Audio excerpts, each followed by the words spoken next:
down for just a little bit. City Manager, can we start with the proclamations, please? Sure. Would the group who is accepting the proclamation for Autism Acceptance Month would like to come up and receive the proclamation?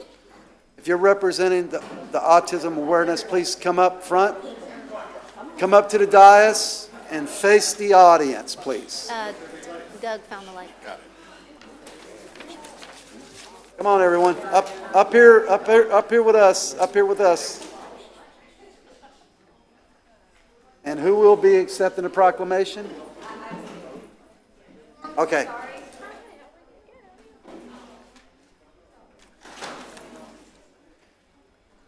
What we'll do is have her go through it. The city manager will go through and read the proclamation, and then the person that is accepting the proclamation will have a moment to speak, okay? Thank you all for coming this evening. I'm going to go ahead and begin. Whereas autism affects an estimated of 1 in 44 children and 1 in 45 adults and is a complex disorder that affects each person differently, resulting in unique strengths and challenges. And whereas autism can cause challenges with verbal and nonverbal communication, social interaction, and repetitive behaviors that can affect anyone regardless of age, race, ethnicity, gender, socioeconomic background, and whereas a comprehensive collaborative approach will help to advance research, providing better understanding of many forms of autism, and while strengthening advocacy efforts and ensuring access to services and resources throughout their life, and whereas early diagnosis and intervention tailored to individual needs can have lifelong benefits, easing the transition to adulthood and fostering greater independence. And whereas each person and family impacted by autism should have access to reliable information, support, and opportunities to live up to their greatest potential.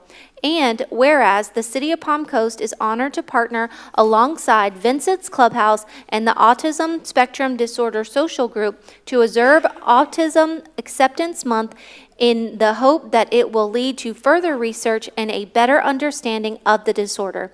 Now, therefore, be it proclaimed by the Mayor and City Council of the City of Palm Coast, Florida, that the month of April 2025 be officially designated as Autism Acceptance Month in the City of Palm Coast to raise public awareness of autism as well as to increase knowledge of the programs available to support individuals with autism and their families. Signed this first day of April 2025, attests Kaylee Cook, City Clerk, and City of Palm Coast, Florida, Mayor Michael Norris.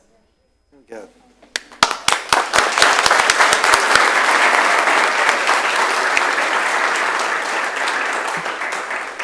Come accept the proclamation, and we're going to get a couple pictures, and then we'll let you speak, okay?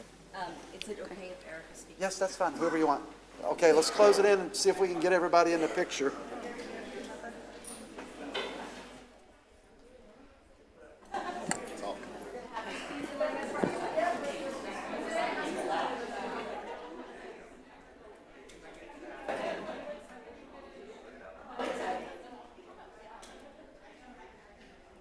Got you all ready? 1, 2, 3. Autism. Got it. Thank you. Okay. So Erica, if you have something to say, go up to the podium. Thank you. Thank you all for coming out this evening to support autism acceptance in Flagler County, Florida. As you guys know, autism impacts 1 in 36 students and young children with autism, as well as thousands and millions of adults. And the team here at Vincent's Clubhouse wants to make sure that we're bringing awareness and acceptance to our community. We welcome you to come to our 3rd annual Autism Awareness Festival this Saturday, April 5th from 11 to 3 at the European Village, and you can come and tour our Enrichment Center, where we offer early intervention programs as well as adult programs for individuals of all ages here in Flagler County. So thank you for your dedication to bringing awareness and acceptance to autism here in our community.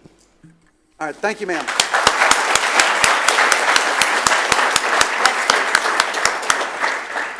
Mayor, City Council, Virginia Smith, I just wanted to say thank you to all the groups that are here this evening, Flagler Schools, Fun Coast Down Syndrome Association, as well as Cedar Bridge Foundation. We truly appreciate all the support that council gives to our special needs community.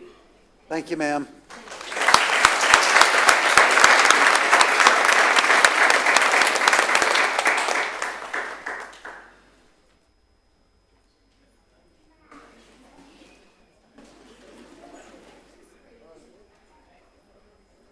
Okay, those that are here to receive the Sexual Assault Awareness Month, please come forward.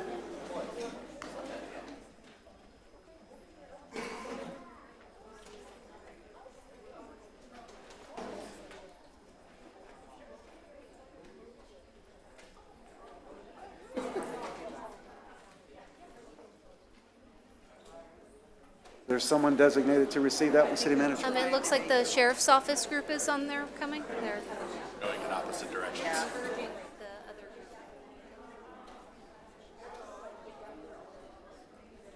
That makes me feel better. There's large proclamation groups here.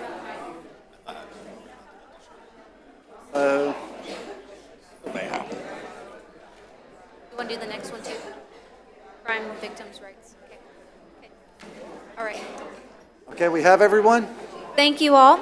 Okay, hold it down, please. Whereas Sexual Assault Awareness Month calls attention to the fact that sexual assault violence is widespread and impacts every person in this community.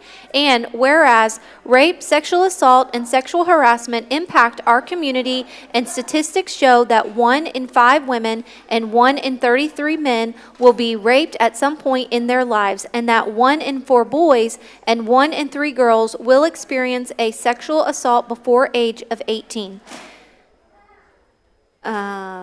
Youth ages 11 to 17 are 2.5 times likely to be victims of rape or sexual assault, and on campuses, 1 in 5 women and 1 in 16 men are sexually assaulted. And whereas during 2024, Family Life Center, as the certified rape crisis center in Flagler County, provided 61 sexual assault-related community education events, 529 supportive services, and provided 284 hours of trauma counseling for survivors of sexual assault and their families living in Flagler County. And whereas the Start by Believing public awareness campaign, a program of End Violence Against Women International, is designed to improve the responses of friends, victims, families, and community professionals so that they can help sexual assault victims access supportive resources and engage the criminal justice system.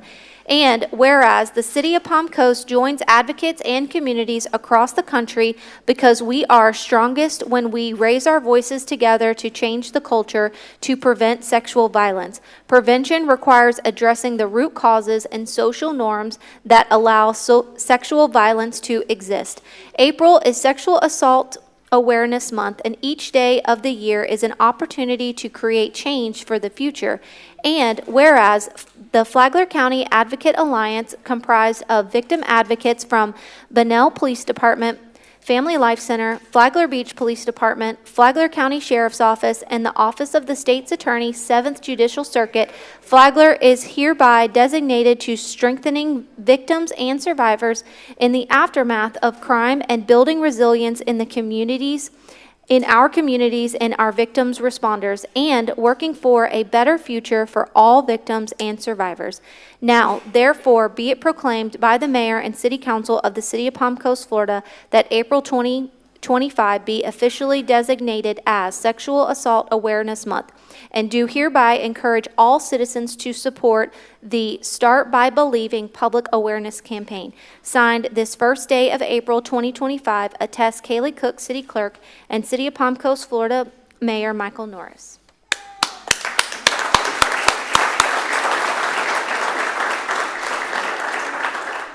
Who's receiving the proclamation? You're receiving it?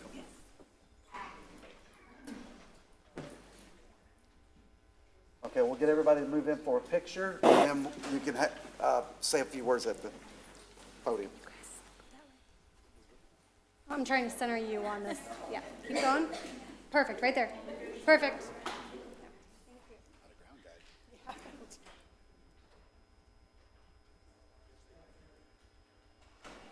Beautiful. Okay, thank you.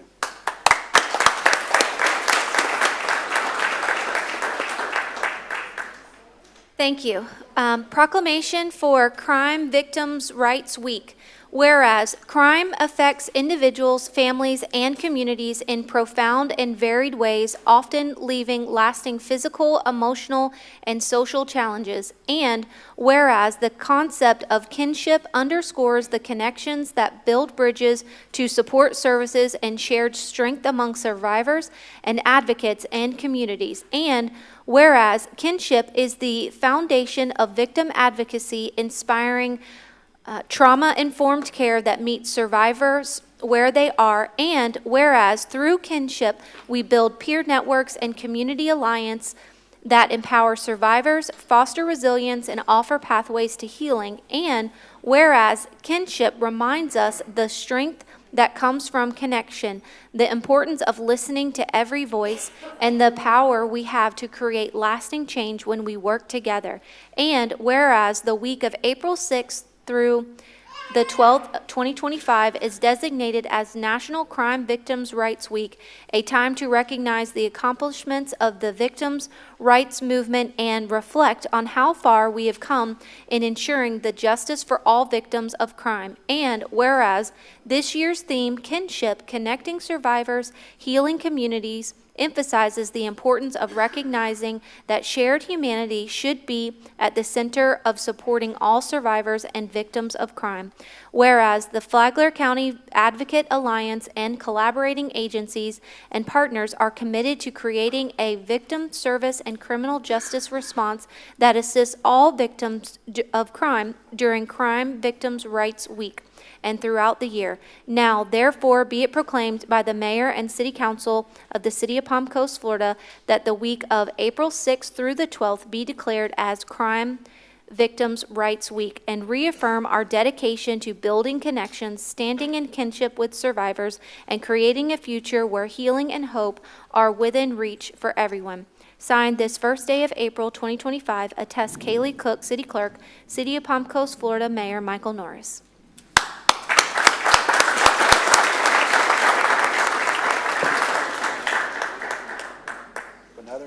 Someone else to accept it.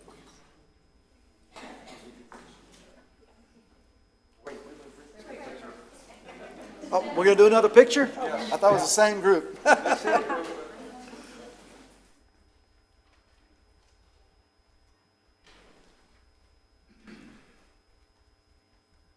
We're good? All right, thank you.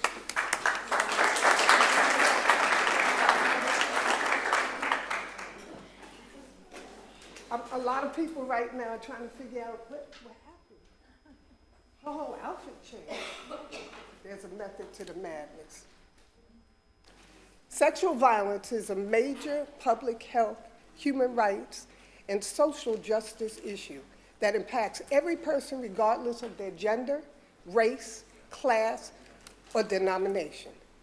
The purpose of Sexual Assault Awareness Month is to raise public awareness about sexual violence, educate our community on how to prevent it, and share resources available to those impacted by sexual assault. It is also a time where we plead with the public to combat rape myths, be active bystanders, and stand in solidarity with the survivors because of historically, there has been much adversity and an uphill battle with the justice system. No excuse and never an invitation to rape. Denim Day.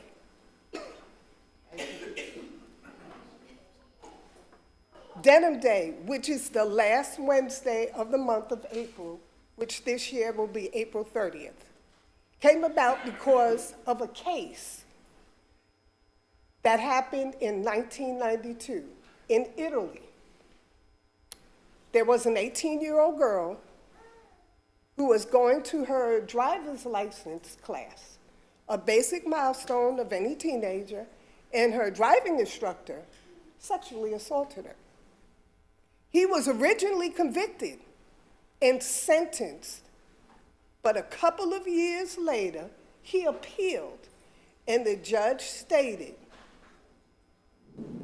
that because the victim was wearing tight jeans, there is no way she did not consent, because she would have needed to pull her jeans down in order to get them off of her.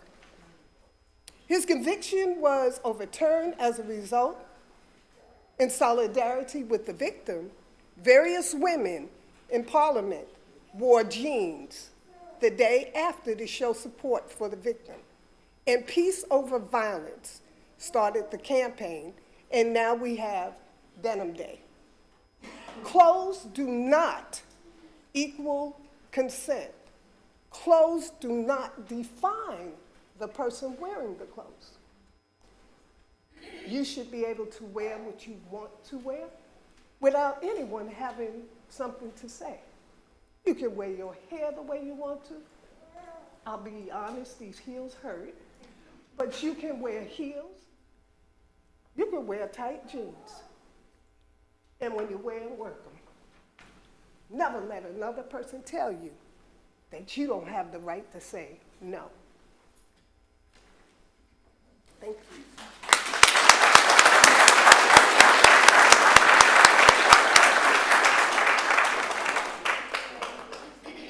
Thank you, ma'am.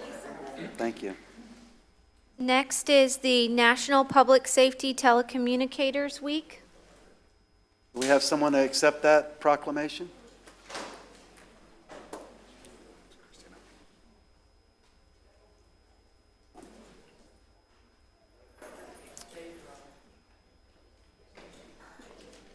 Whereas emergencies can occur at any time that require police, fire, or emergency medical services, and whereas when an emergency occurs, the prompt response of police officers, firefighters, and paramedics is critical to the protection of life and the preservation of property, and whereas the safety of our police officers and firefighters is dependent upon the quality and accuracy of information obtained from citizens who telephone the Flagler County Emergency Communication Center, and whereas public safety telecommunicators are the first and most critical contact of our citizens have with emergency services, and whereas public safety telecommunicators are the single vital link for our police officers and firefighters by monitoring their activities by radio, providing them information and ensuring their safety.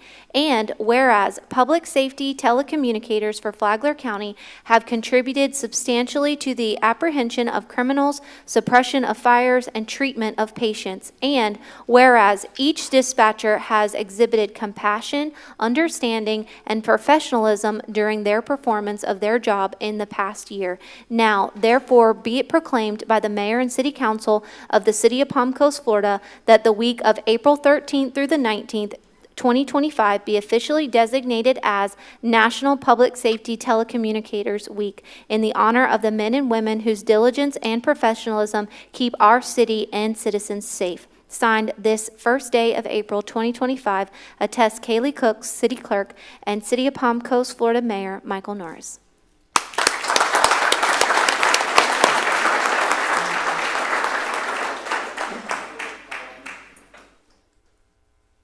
Close it in.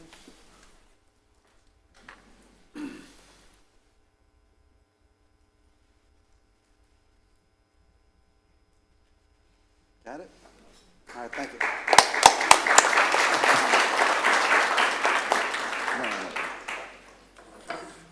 I'm Chief of Staff Mark Strobridge, Flagler County Sheriff's Office, here on behalf of Sheriff Rick Staley, who has Sheriff's Day at the Capitol. I'd like to introduce to you, though, the first responder that's always unseen within our group, and the person who holds our dispatch unit together, our director, Christina Mortimer.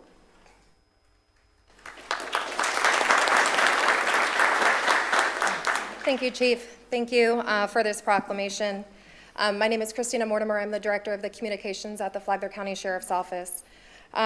If you're not aware, we are a consolidated dispatch center. So here in Flagler County, we do have one dispatch center.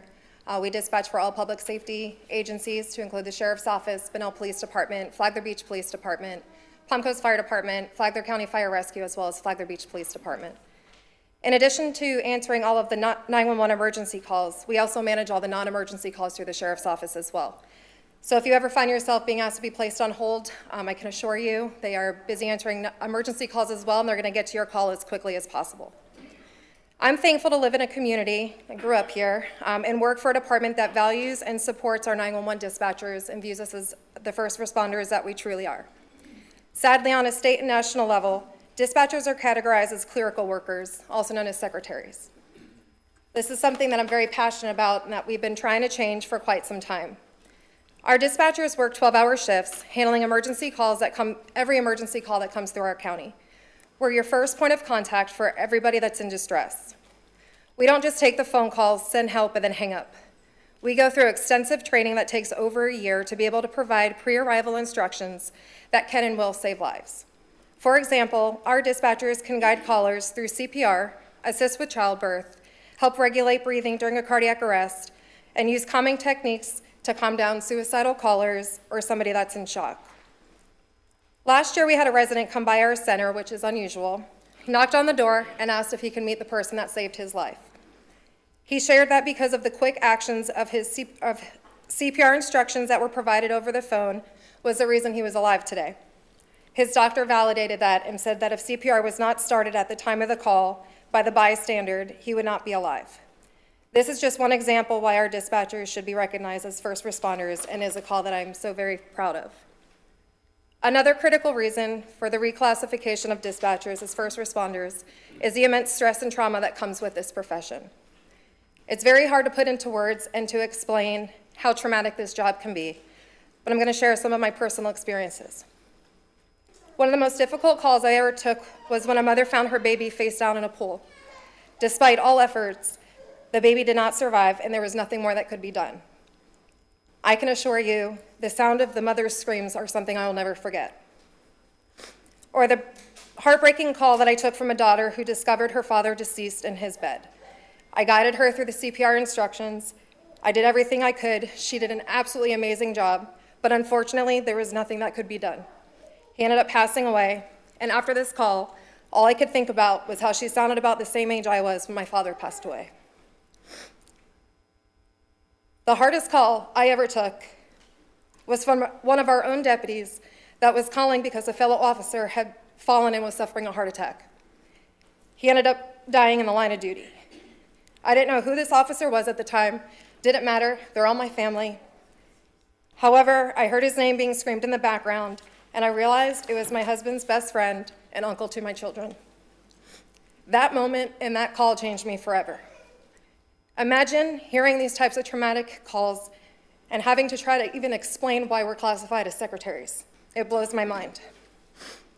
When people ask me why we do what we do, despite all the stress that we endure, the answer is rather simple. It's our calling.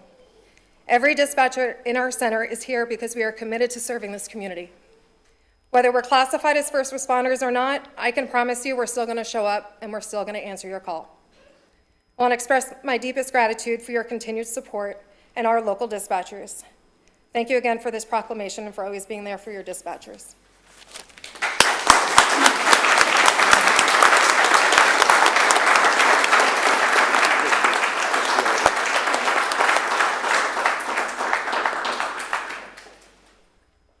Okay, we're going to move on to the Arbor Day in Palm Coast proclamation. Who's going to accept that?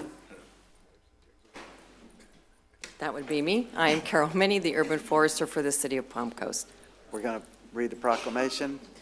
Whereas in 1872, J. Sterling Morton proposed to the Nebraska Board of Agriculture that a special day be set aside for the planting of trees, and whereas this holiday, called Arbor Day, was first observed with the planting of more than 1 million trees in Nebraska, and whereas Arbor Day is now observed throughout the nation and the world, and whereas trees can reduce the erosion of our precious topsoil by wind wind and water by heating and cooling costs and moderate the temperature, clean the air, produce life-saving oxygen, and provide habitat for wildlife. And whereas trees are a renewable resource giving us paper, wood for our homes, fuel for our fires, and beautify our community. And whereas trees, wherever they are planted, are a source of joy and spiritual renewal. Now, therefore, be it proclaimed by the Mayor and City Council of the City of Palm Coast that May 3rd, 2025 be declared as Arbor Day in Palm Coast, and urges all of its citizens to support the efforts to protect our trees and woodlands and to plant trees which promote the well-being of this and future generations. Signed, this first day of April 2025, attests Kaylee Cook, City Clerk, City of Palm Coast, Florida, Mayor Michael Norris.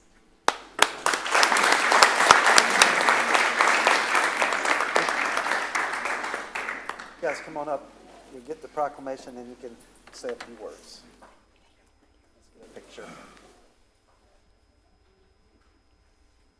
Ready? 1, 2, 3. Thank you.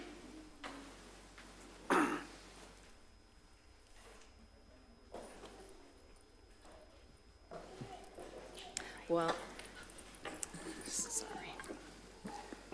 so I am honored to be here this evening, Mayor, City Council, and also residents.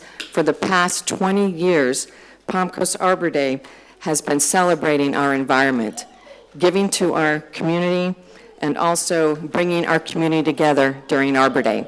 And this year will be no exception. We are going to make it bigger and better than ever to celebrate our 20th anniversary. So I hope that each and every one of you will come out and enjoy the festivities. And it will be on May 3rd from 9 to 1 right here in our beautiful Central Park. So thank you so much for your support year after year for us being a tree city and supporting Arbor Day. Thank you. Thank you, ma'am.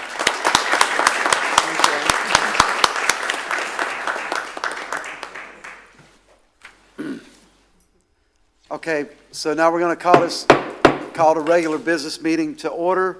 Welcome to the City of Palm Coast City Council business meeting. Today is Tuesday, April 1st. It is 6:20 p.m. We are in City Hall, the City of Palm Coast City Hall Community Wing. If you would please stand with me for the Pledge of Allegiance and a short moment of silence. I pledge allegiance.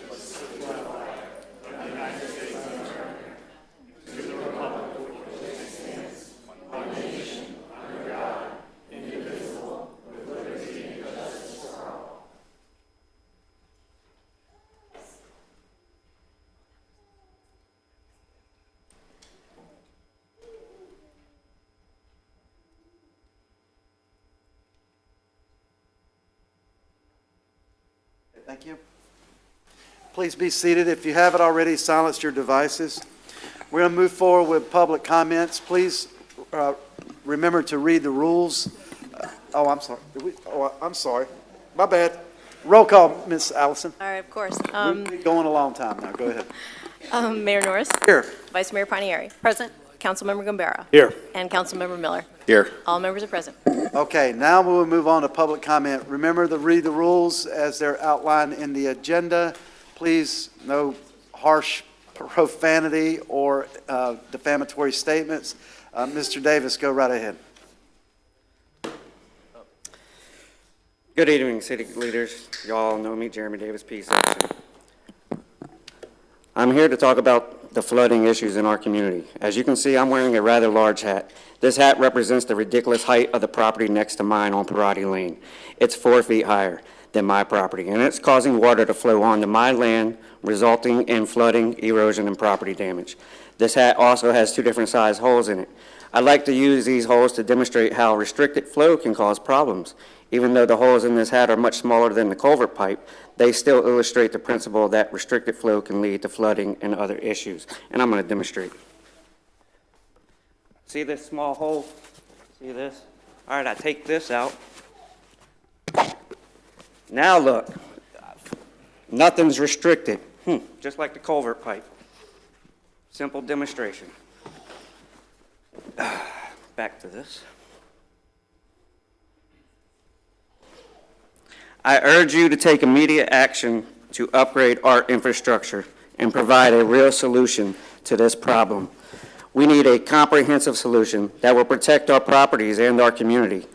I request that you provide a clear timeline for when the necessary improvements will be made. And let me be clear, I will always exercise my right to free speech and express my concerns about issues that affect me and my community. I expect transparency, accountability, and action from our city leaders. Thank you for your time, and I look forward to hearing from your responses. Thank you, Mr. Davis.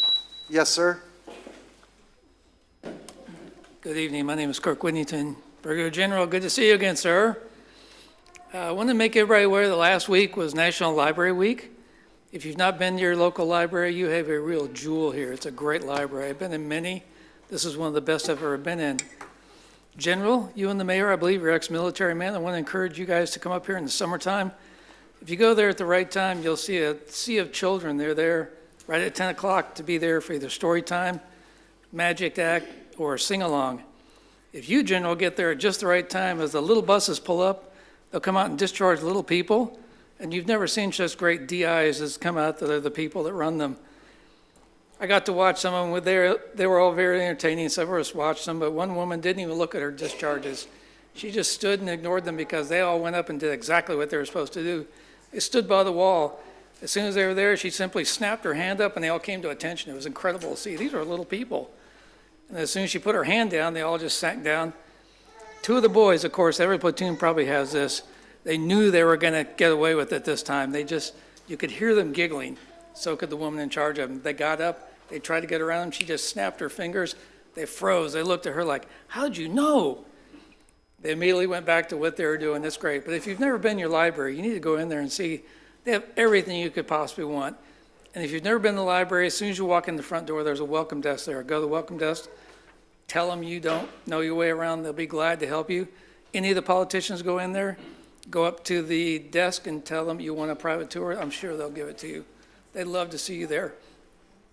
General, I'm not quite sure what I read in Flagler Live is accurate or not, but since you're my councilman, I'll speak to you on this.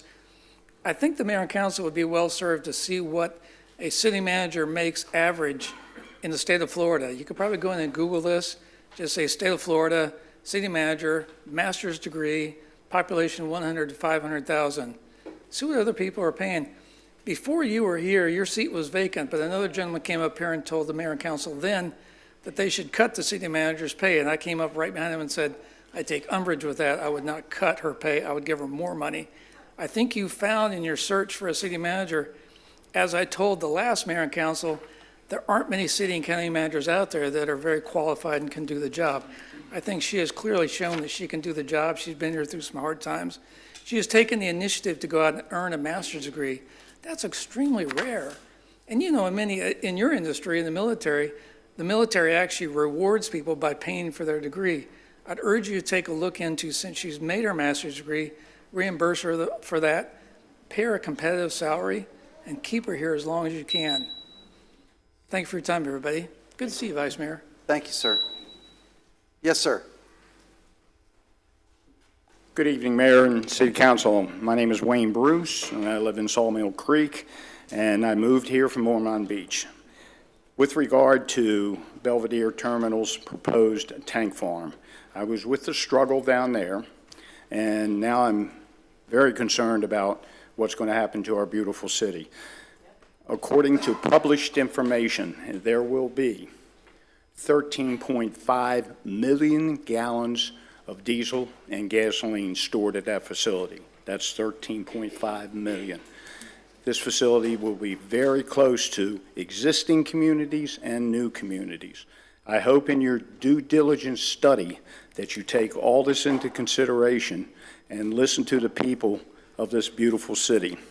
We look forward to hearing further talks about this proposal, and we'd like to know as soon as possible when we can voice our opinions regarding this terminal. Thank you for your time. Thank you, sir.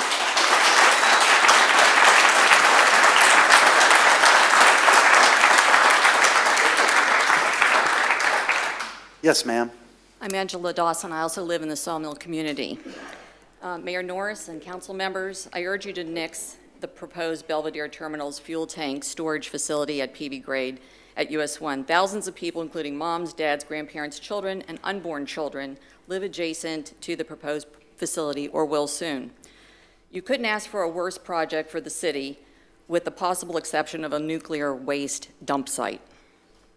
Ormond Beach roundly rejected the proposal for all the same reasons that we should do it. I urge you to contact your counterparts in Ormond Beach and ask them why they did so.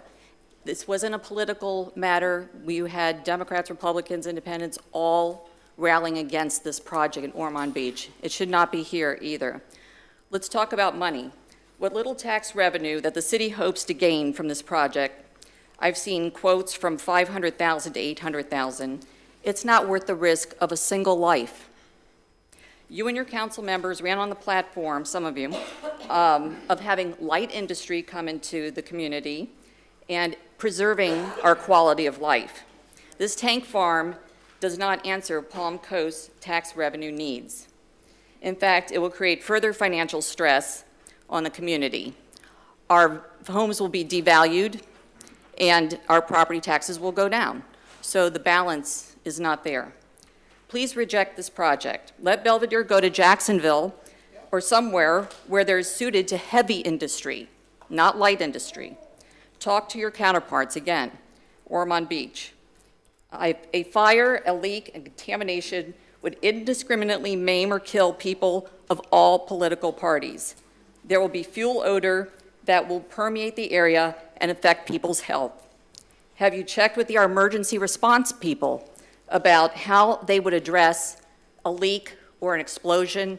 Do they have the personnel to handle a mass casualty event such as that? Once again, please consider this matter carefully before you make it a permanent situation in our community where we live. Thank you. Thank you, ma'am.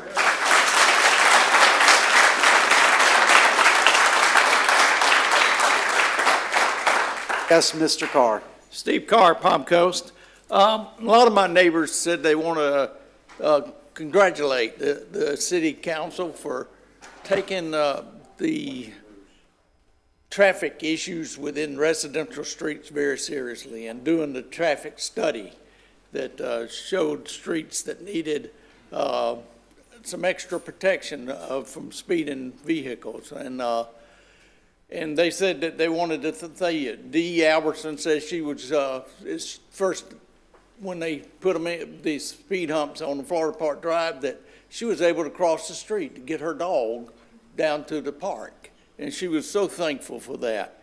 Then Manley and Sally that lives at 126 Florida Park Drive, they said it's a safe way now because they can get out of their driveway without people speeding up on them to try to stop them from getting out. And Paul and Karina at 135, they have two small children, one that's 12 and one that's 9. And said they were afraid to cross the street because of the traffic the way it was going. And so they wanted to say thank you for taking the seriousness of what's going on within Palm Coast with the traffic. And they just want to say thank you. Thank you, sir. You're welcome. Yes, sir. Good evening, Mayor Norris, members of the City Council. The people of Palm Coast State your name, Oh, my sir. name's Bradley. I'm from Palm Coast. So. Bradley Watson. Okay. Thank you. I feel like the people of Palm Coast are being ignored. We elected you to represent us, yet here we are again, facing reckless development that benefits a few while harming our community. This proposed storage unit facility is not what Palm Coast wants or needs. Our city is already overly developed, and our concerns continue to be dismissed. We didn't vote for more expansion, rising utility bills, and projects that put our homes, health, and environment at risk. Mayor Norris, the people of Palm Coast voted you in because we thought you would be different. We need you to prove to us you are. We've already seen utility bills go up, adding financial strain on families, and now a fuel storage facility near our neighborhoods and our natural spaces. Enough is enough. This facility brings environmental risk, fuel spills, groundwater contamination, health and safety concerns from hazardous industrial operations, low property values, and diminished quality of life. And let's be real, this facility won't bring jobs. Yes, construction workers will have temporary work, but after that, fewer than 50 specialized jobs that won't go to locals. And the argument that it will lower taxes, could you show us the math? Will it even make a noticeable difference? Will we actually see the savings? Or is this just another empty promise? Can you honestly look to your constituents in the eye and say you'd want this facility next to your home? If it's such a great opportunity, why aren't the residents rallying behind it? Who truly benefits? Because it certainly isn't the hardworking families of Palm Coast. This isn't about politics, it's about protecting our homes, families, and our future. Even in today's divided time, both conservatives and liberals agree, we do not want this facility, and that should tell you something. We demand better. We demand that you listen to the people who put you in office. Mayor Norris, this is your chance to prove you are different. Stand with us and do the right thing. Reject this project before it's too late. Thank you.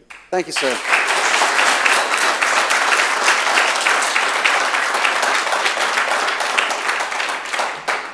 Yes, Ms. Shelley. Good evening. Darlene Shelley, K-Section, Palm Coast.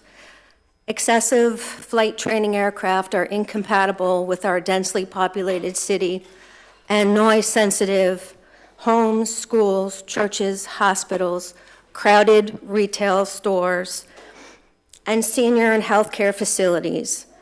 I do not live within a flight pattern, but today we did not have 1 minute peace from hundreds of circling training aircraft. Now, yet another incompatible project is being foisted upon us, a so-called fuel farm. Within the densely populated city of Palm Coast and in close proximity to multiple residential communities. The health hazards, risk of water contamination, air pollution, and the potential for a catastrophic event and threats to our quality of life are just a few of the reasons that this proposal is in opposition of the Land and Development Code and Comprehensive Plan. I am hereby requesting the opportunity to address the City Council in an upcoming City Council meeting. 3 minutes is just not enough to tell you all the facts that I've uncovered. A proposal that will protect home values and the safety, health, and welfare of the local residents, as well as prevent the future contamination of our environment, our homes, our air, and our water.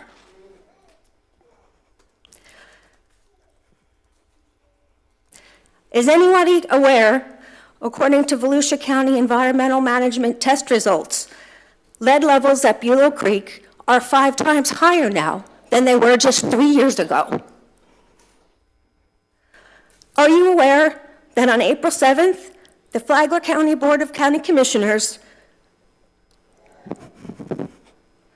is ready to approve an ordinance on first read for airport zoning regulations that will render hundreds of our homes as airport hazard areas? This is unacceptable, and we need real relief from you now. Thank you. Thank you, ma'am.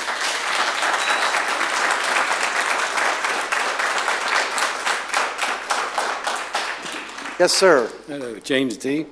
Well, you guys are off to a good start, but by not approving the building moratorium, it's been a disappointment.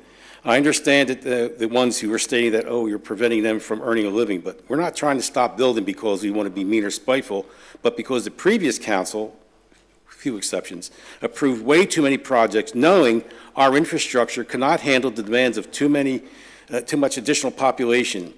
We have been complaining about overbuilding for the past 4 to 5 years or more, yet they continue to approve more houses. You already see the strain on our system with water treatment alley, the water treatment facility, and of course our streets. These large developments with overpriced inferior homes, and they are inferior because my daughter has one, the windows are falling apart after 2 years. These inferior homes are stressing our city. The bus is overcrowded, and we want to cram more people on. We need to back off on construction so the city can catch its breath and get our infrastructure caught up. Back off, stop or slow down this construction. We need to get this moratorium back in place. it's making it difficult also for people who are trying to sell a house because these builders are offering incentives, again, for inferior houses, overpriced houses. So let's try to reconsider that again. Now, as far as the water rate increase, you might find most people will be satisfied with trash pickup 1 day a week instead of 2.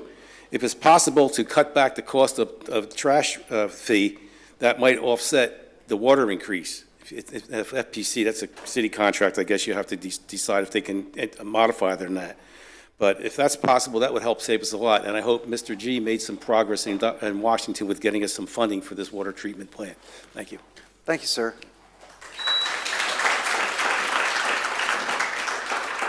Yes, sir, Mr. McDonald. Robert McDonald, Palm Coast. I have a couple of questions, but they're all going to end up with the one answer, why? As I look at the agenda tonight, it says City Hall Community Wing. Why? It's supposed to be John Ness Community Wing. Sir, it hasn't been renamed yet. We haven't done the ceremony to rename the chamber. Can I have my 3 minutes of fame? You sure can. Thank you. Okay. It doesn't say John Ness Community Wing. I know we haven't had the sign put up yet. Okay? Now, 2 weeks ago, when this was approved by the council, here comes my second why question. Our vice mayor, she only asked basically one question: how much the sign was going to cost. She didn't ask how much the sign was for the tennis court to be renamed, only for this room to be named. And a quote came back from the Director of Parks and Recreation of $295. Not $2,000, $295. I offered to pay for half, and I was told, no, okay, fine. So I'm asking now, how much longer are we going to wait to change this room? Why can't we just, it was approved by the council unanimously, hard to believe, but it was unanimously approved, okay? It was approved by all the other people. Why are we not moving on this? So I spoke to the Director of Parks and Recreation the other day, and he said, well, we're working on getting estimates, and we have to do this, and we have to do that. I said, any idea how much we're talking about? He goes, well, yeah, we're talking maybe in excess of $1,000. Well, the same person who told me it was $1,000 is the same person who said $295. So, why are we continuing to drag this through? This took multiple years to finally get approved, and now we're dragging our feet to get a sign put up. Where are we going to put the sign? How big is the sign going to be? Nobody knows. So I'm asking somebody up there to please contact me and tell me why. Why are we waiting? Thanks, sir. Thank you. Yes, ma'am.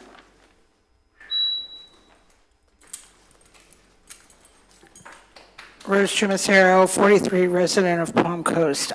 As the other residents that were up here concerned about the fuel depot that is going, or being entertained to be placed over by the water treatment plant off of US 1.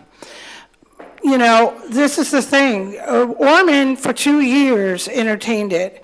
Obviously, they did enough study to understand what potential hazard it would pose to their residents in their city. We can't even get the issues that we have now: flooding, traffic, money, lost money. I mean, there's so much that we have here in the city that we can't even take care of now. Now you're going to pose this environmental problem on top of all the other issues that we are now, having to endure. I believe it was on the 25th of this month that you guys had said that great industrial things were coming our way. If this is one of the industrial things coming our way, not so good. Now, we need more cleaner kind of industrial that's going to give thousands of jobs, not 40 jobs, not 35 jobs, and jobs that are going to pay some good ones, like $18, $20 an hour. Things have been turned down, and I don't understand why. But we'll go get a fuel depot when we could have had other industries here, and you turned them down. You guys didn't, but Pryor did. And so we're in this position now where we, as residents, are afraid what is going to happen to our beautiful city that is slowly being taken and driven away. It was beautiful in 1982, I can tell you that. And what I'm seeing here is sickening, absolutely sickening. And you guys might not be living over in that direction, but I do. And I'm a concerned citizen, and I don't want it. Thank you. Thank you, ma'am.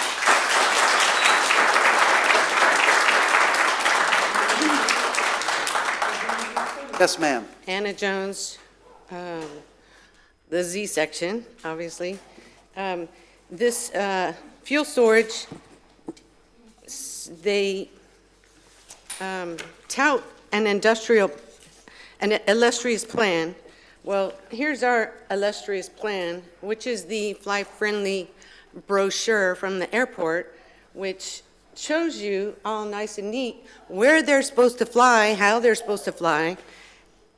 There's rules that they don't fly under 1,000 feet, but they break that. That's a federal law, under 1,000 feet. They break that every day, all day long. Here's what they do. All day long, over our homes, they turn over the homes, they go over our homes 200 times a day. This plan, this fuel plan says jobs, jobs, jobs. The airport said jobs, jobs, jobs, but there's only 6 people that work at the airport. The manager has 2 jobs, I think. He's also the ombudsman. Does he get paid for that? Is that 2 jobs? Is that why they're touting all these jobs? They also tout this economic growth booths. The airport does not. They touted the same. There's no boost from these flight schools. These planes come from Daytona Beach. They don't land here. They don't eat here. They don't stay here. They go right back. They don't even buy the gas from the airport. Oh, and this fuel thing says EPA. The EPA standards, it's strict. Everything's strict. Well, the EPA standard, 720 pounds of lead from these flight schools are dumped over our houses every year. From Daytona Beach, 5,000 pounds of lead every year from these flight schools. In Florida, which these flight schools, there's a lot of them, 23,000 pounds of lead over our state. They said there's only going to be 1 train a week. Well, we have 200 flights a day. How many trucks are going to be there 24/7? Who are you going to complain to when there's something wrong? We don't have anybody to complain to. Can't call the airport. Try calling the FAA. They say it's safe. It's a safe, well, yesterday we had a near miss. 2 planes almost crashed right over our house, which I will be filing a complaint with. But be careful what you wish for. That's all I got to say. Thank you, ma'am. No more toxic dump.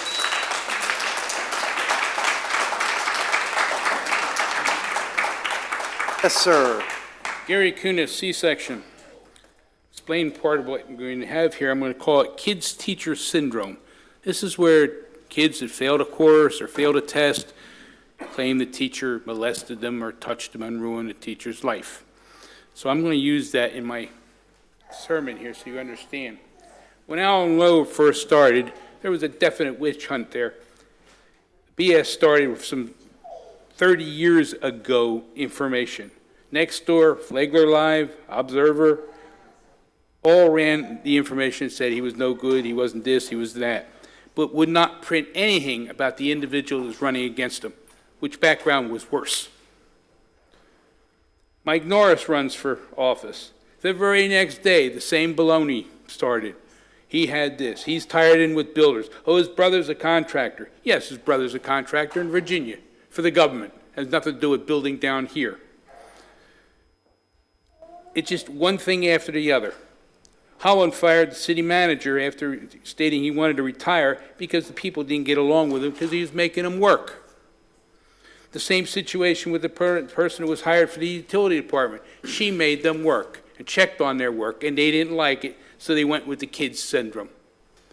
Claimed that she was no good, she would lie to them, she argued with them, so forth. If the people aren't doing the job, they should be fired, not the person that's running the show. We have 1,800 manhole covers that are not waterproof. That's how the rain is getting into our sewer system and flooding it out. There's one on Fleetwood Avenue that's a foot below the surface that the water sits in, and the sewer pipe has got to be broken or cracked under there with it dropping that much from just the erosion of the soil around it. You want to talk about backgrounds? Carl is not a PE. He was a building inspector in New Hampshire. I questioned what happened to the $70 million that Holland put in for the swale increases through the year 2025. He wrote a letter to Ms. Ponteri and said, we use that for new pipes in the C-section. No, there were never new pipes put in the C-section to the canals. They're the same old pipes, same rusted concrete. Grates were never removed, and the yards weren't dug up. We had a meeting the other night with Lynn Stevens, who's doing a good job, by the way, with the swales at the community center. So he asked Carl the same question. What happened to the $70 million? I don't know anything about it. These are the answers you get. There's another one that's been made city charge. He says, I was a Tally lobbyist. He has no interest or background for the job he has.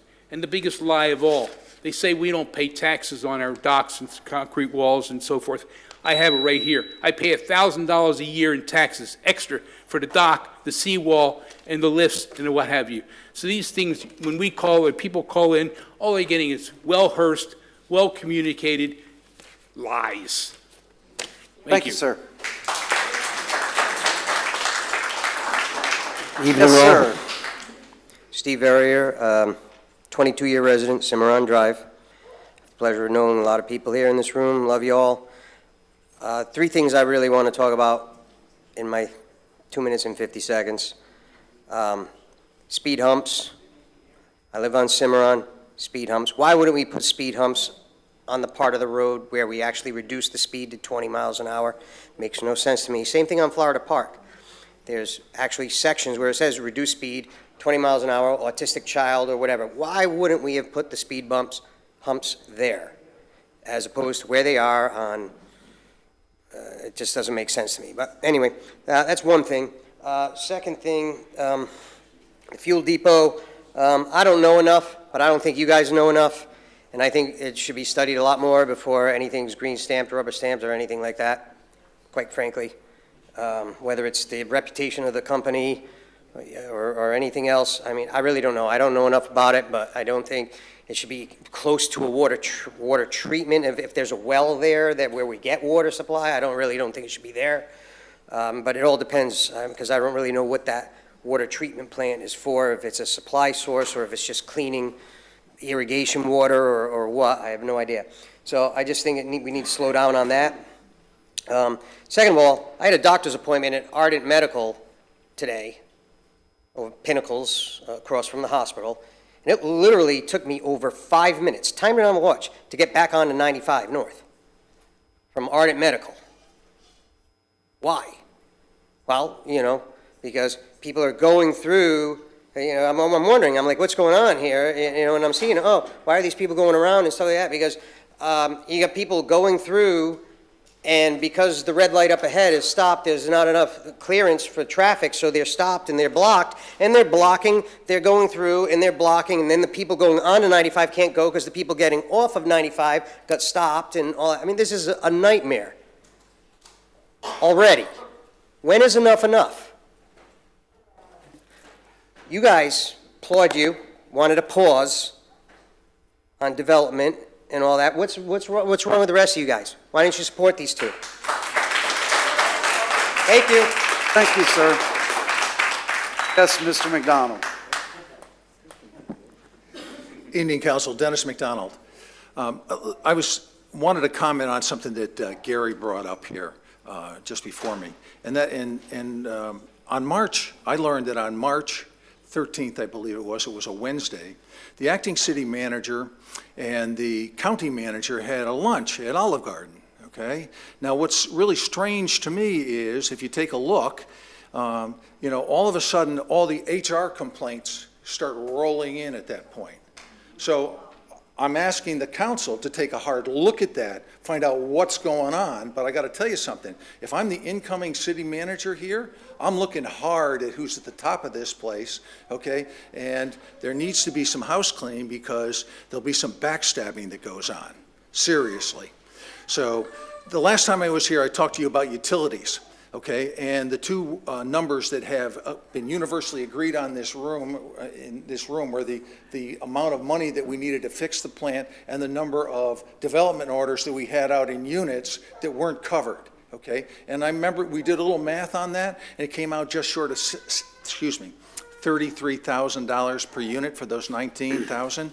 Just like the mayor said, we can't ever catch up. Okay, that's because this place was a free-for-all, and, these fees that are paid by developers, you never catch up, and it's a feeding frenzy. I mean, I'll talk more about that at another time, having been a developer in another state and not having to operate under those rules. But what I can tell you is I want to ask you, when are we going to start charging for those 3 fees that all of you here can vote in immediately, so that we start getting that $33,000 for every unit, okay, that they want a building permit for, okay? You don't have to have a moratorium, just pay your fair share of money that you're supposed to be paying in, okay? That's what's been going on in this city for a long time, and it's been a free-for-all for the developers, not for the poor builders, not for the electricians or the plumbers, okay? It's the developers. They walk away with bags of money here in Florida. So so what we need to do is start raising money on the front side of this thing, okay? And that may very well slow down some of the units that are actually, being built here. I hope that you'll consider doing that, okay? And so that and that's something you can effectuate immediately. You don't have to go to Tallahassee. You can do it right here, right now. All you need is the 3 votes. Okay, and you can start collecting the money up front to pay for the utilities that should have been going on here for the last 20 years. Thank you. Thank you, sir.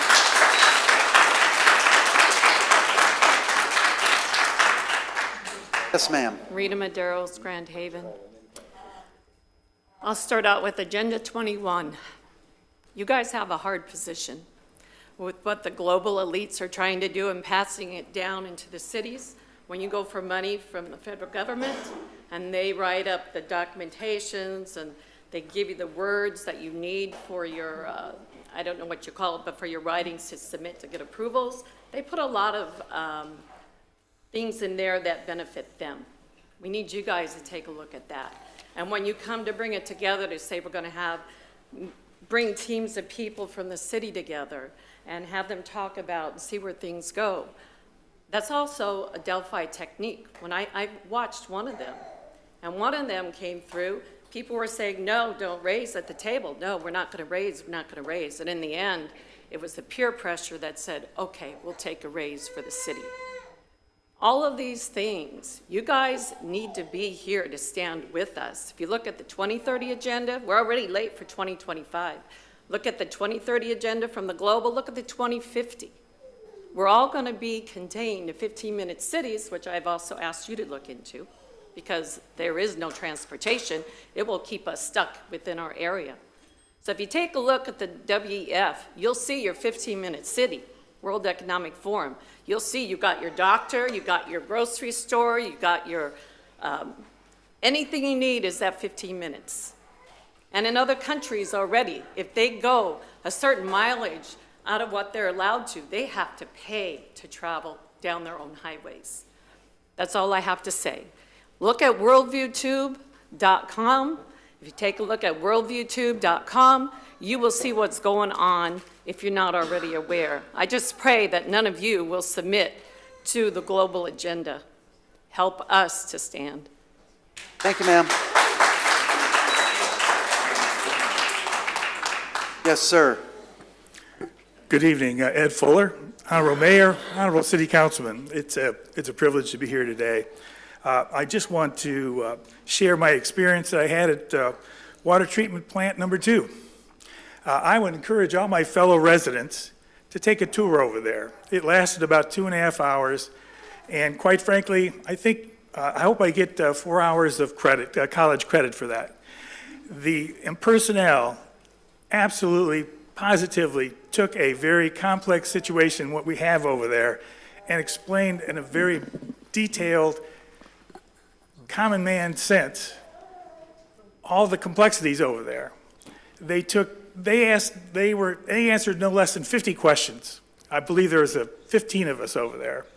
And it was well worth everyone's time. We spent a lot of money over there, and I think you need to go over there and look what we've got. We've had some very competent people. And some of the individuals that I had the pleasure of meeting was Bob Hubbard, Ryan Bellerive, Mike Baldwin, and Pat Henderson. They took the time to answer each and every question, no matter how insignificant it may have been, and they went over detail about the water. Not all water is created equal. The water that we get out of the aquifer here, it's of lower quality. It's not like what they get out of Jacksonville. It's not what they get south of here. I worked in the oil industry, and there's types of crudes. When they buy crude, they buy sweet crude. That's less refinery. When you buy here, you have a natural resource. Our water that comes out of there, it needs a lot of treatment, and that costs a lot of money to do that. And there's so many facts that they told me and that I learned. It was just amazing. I certainly don't feel like I'm smarter than anybody, but I'm certainly more educated on that. And I really appreciate you all doing that. That's very, very important. Transparency is huge. When you spend the money, I encourage our residents, go over there and look. See what they've got. And speaking of that, in conjunction, I want to congratulate all of you for going up to Tallahassee and representing our city. That is huge. That's big. And talk about lower on taxes. They have $398 million in water grants. And I believe we're in the first in line. So thank you, Lauren. Thank you, all your councilmen. Thank you, everybody, for doing that. We have a junior representative up there who needs all the help he can get and support. We can lower that bond by just trying getting those grants. $398 million. It's there for the taking. I know we're in first line. Thank you for all you do, and God bless you and have a great day. Thank you. Thank you, sir. Mr. Mayor. Mr. Mayor. Oh, we had our 30 minutes? Yeah, we're well past our 30 minutes. I have that we start at 6:21. We'll go with these last two, if that's okay. Last two. Yes, ma'am. Tina Laporta, L Section, Palm Coast. Yes, ma'am. I've just been reading a lot about Mike in the news, and I'm kind of shocked. Mike is an honorable man, and I don't believe that he knowingly did anything unethical. He's got a military background. He's not a politician, and that's why we hired him. We voted for him. So, maybe he's a little rough around the edges when it comes to maybe some of the words that he chooses or such, but I was shocked to see that you required to bring in a law firm because of an ethical violation when I didn't think that was needed, not to mention that how much money it's going to cost for this. I don't know what, and then all of a sudden all these complaints are coming out of the woodwork about you. It just feels like it doesn't feel right. It's like, what's going on here? So I just wanted to come in today and say that I'm shocked, and I believe that Mike is doing a good job. He wants to do a good job. He will do a good job, and I hope that what I feel is there's something that's going on that's trying to undermine what he's doing. I don't know why, but it just doesn't seem right. Thanks. Thank you, ma'am. Yes, ma'am. Hi, my name is Georgianne Miller. I am a newly Palm Coast resident, and I live in our section. I think the Belvedere Terminal Alliance with Palm Coast is a great opportunity for us in Palm Coast. It will bring jobs to the area and industry and will provide tax revenue for our city. That being said, I'd like to point out a few items that I hope will be negotiated into the business transaction. Firstly, the safety of our fire and police is paramount to the citizens of Palm Coast and Flagler County. With the National Fire Academy in Emmitsburg, Maryland currently not holding classes, I would hope that Belvedere would include our fire and police into trainings and exercises that they would be holding at their facility to make sure Flagler and Palm Coast personnel are trained for any emergency that may arise. St. John's County has a hazmat team that is an excellent tertiary response, but we need to know that the personnel in our city and county have been trained, since they would more than likely be second on the scene for an incident. Secondly, I would hope that the city and the county would include in their annual and semi-annual exercises so that our city and county crews would be educated on response and working with our new partner in the community at the new facility. Thirdly, I would like to request that Belvedere do an initial commodity flow study of the county, and then at minimum every other year afterwards. This would include not only the railroad, but of our state, county, and local roads in Flagler. A commodity flow study will ensure the people of Palm Coast that our roads and added security of the rail would be addressed if any traffic issues increase. This would also ensure that if an additional fire department would be eventually needed, or existing departments would have the necessary equipment at the station to address any spills or accidents that could happen, that we would get the federal or state funding for additional training or equipment. Fourthly, I'd like the board to come to an agreement with the Belvedere and Flagler County before any contracts are signed, that if an incident should require the use of foam, that a written standard operating procedure has been thoroughly thought out on how to environmentally dispose of the foam. Palm Coast already has serious water issues, and water runoff from CAFS contaminants is not something we need to add to the list. Belvedere uses a compressed air foam system, that's a CAFS, which is an amazing tool if you're competent with it. Fire departments must have hands-on training with either CAFS or injectors and discussions on proper indications for the use. Another reason why a Belvedere training and exercise program that our city and county fire departments should have access to is important.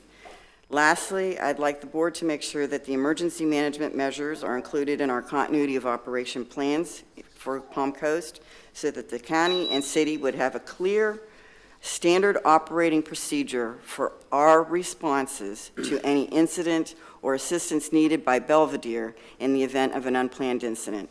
These plans would include who has the authority to act and at what point in any incident a change of leadership, command, or who delegation of authority is transferred. I know I went really, really fast on that, so I'm going to leave you guys copies. No worries. Thank you, ma'am. That's the last for public comment. We'll bring it back to the dais. Does anyone on the council have any comments regarding any of the things that were brought up? Yes, Mr. Mayor, I do. So first, for the 100 traffic, we discussed this a lot, and so 100 is managed by state, FDOT, so in terms of the city of Palm Coast, we can't expand it. It's not our road. We can, however, try to be influential on the TPO board, try to be influential within the state to try to get that project done. But we're not the ones budgeting for it. We're not the ones planning for it. So trust me, we feel it too, that we need this done immediately. It needs to be 6-laned now.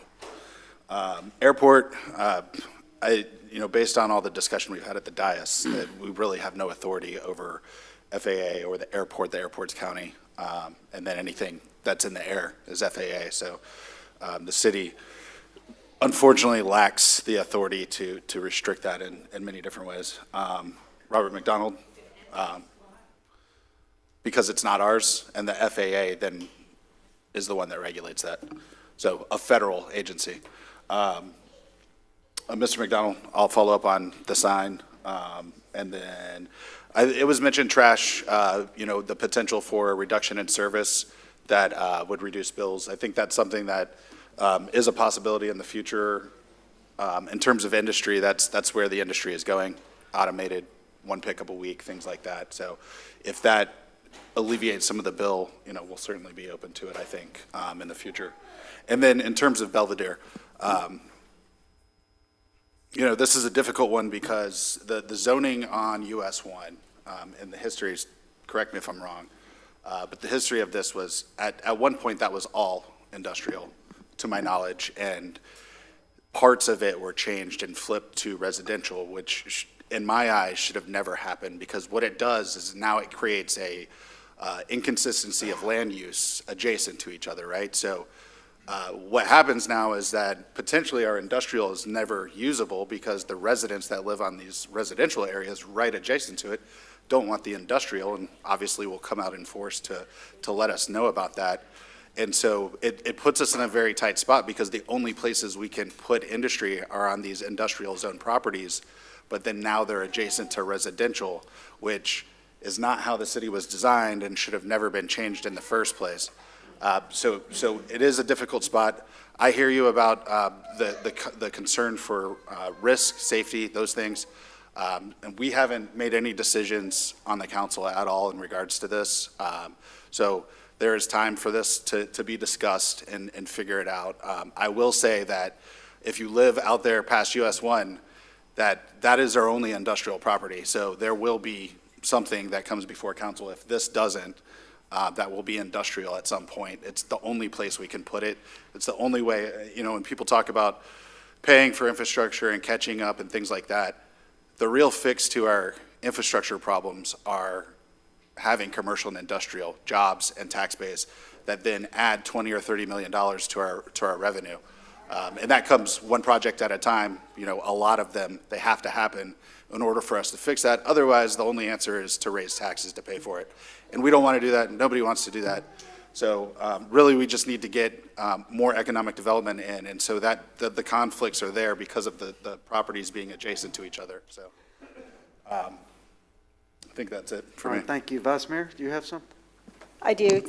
So I'll start, where Councilman Miller left off with the fuel depot. So we want to make it very clear that city, like you said, has not approved anything yet. It's going to be in front of the county, part of this next week, and then it will eventually be in front of this board. My suggestion right now is that we do a site selection analysis to look at a better place for this plant, because I think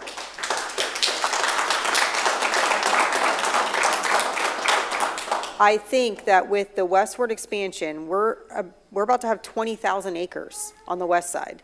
There's plenty of space out there that is more appropriate, likely, I don't know because we need to get this analysis done, that is probably more appropriate for this. It doesn't need to be adjacent to the rail, though. Well, yeah, and there's ways, I think, logistically to move it from the rail and all that. And yes, the spur being right there is very valuable. I understand, I think we all understand the concerns. I know the mayor has worked pretty hard to help to bring this type of thing to the community. So, you know, I really think that let's look at all options. I can guarantee you we're all going to do a lot of research, do our diligence, look into the company, the parent company, the environmental concerns, all of these things that you all are concerned about. I won't speak for anybody else up here, but I'm concerned about them. So, I would ask for consensus from this council that we look into a site selection analysis, have a study done, and see if there is another area, whether it's our westward expansion or another industrial area, or even maybe Bunnell. I mean, let's really analyze this and make sure that this is appropriate in this community and see if there's other locations that are possible. So I would ask for consensus from this board to move forward in that direction. I'd like to speak before I give consensus, if that's okay. Go right ahead. Okay. Were you done? On that topic, yes. Well, I'll let you finish. Well, you finish. No, go ahead, because Okay. there's a lot. All right. Thank you, Mr. Mayor. Thank you, Vice Mayor. So in the Army, I grew up as a career logistics officer, and I've moved fuel all around the world. There are risks associated with it. Okay, and as much as you prepare, you know, my questions are going to be, what are your mitigation strategies? How do you contain? And where I put my 3.6 million gallon fuel farm in Iraq was there for an operational reason. You know, we need to take a look at it. So To the Vice Mayor's question, I do support your request to make sure we've got the right site. I don't know if we can peel off the rail and go somewhere else, but these are all things we need to look at. To the residents, I hear your concerns because I've lived it, okay?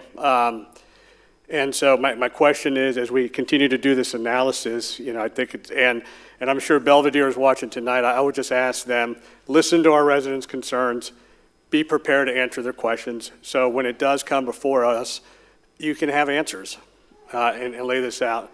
But we are also working hard to bring economic development here. We're also working hard. I'm going around saying Palm Coast is open for business because we are. It's what we want. We want to diversify the tax base. We want economic development to come in. But it needs to make sense. And so on this topic, I support the Vice Mayor's request on this. Also, I guess I just had one other comment, and that was Mr. McDonald's concerns about the naming of City Hall or the community wing. I would just appreciate a timeline on ceremony, what's the execution timeline to make that happen. But at the end of the day, I hear your concerns. Let's get after answering these hard questions and see if it's a good fit. If we need to move it, we move it. If not, then we'll figure out a way.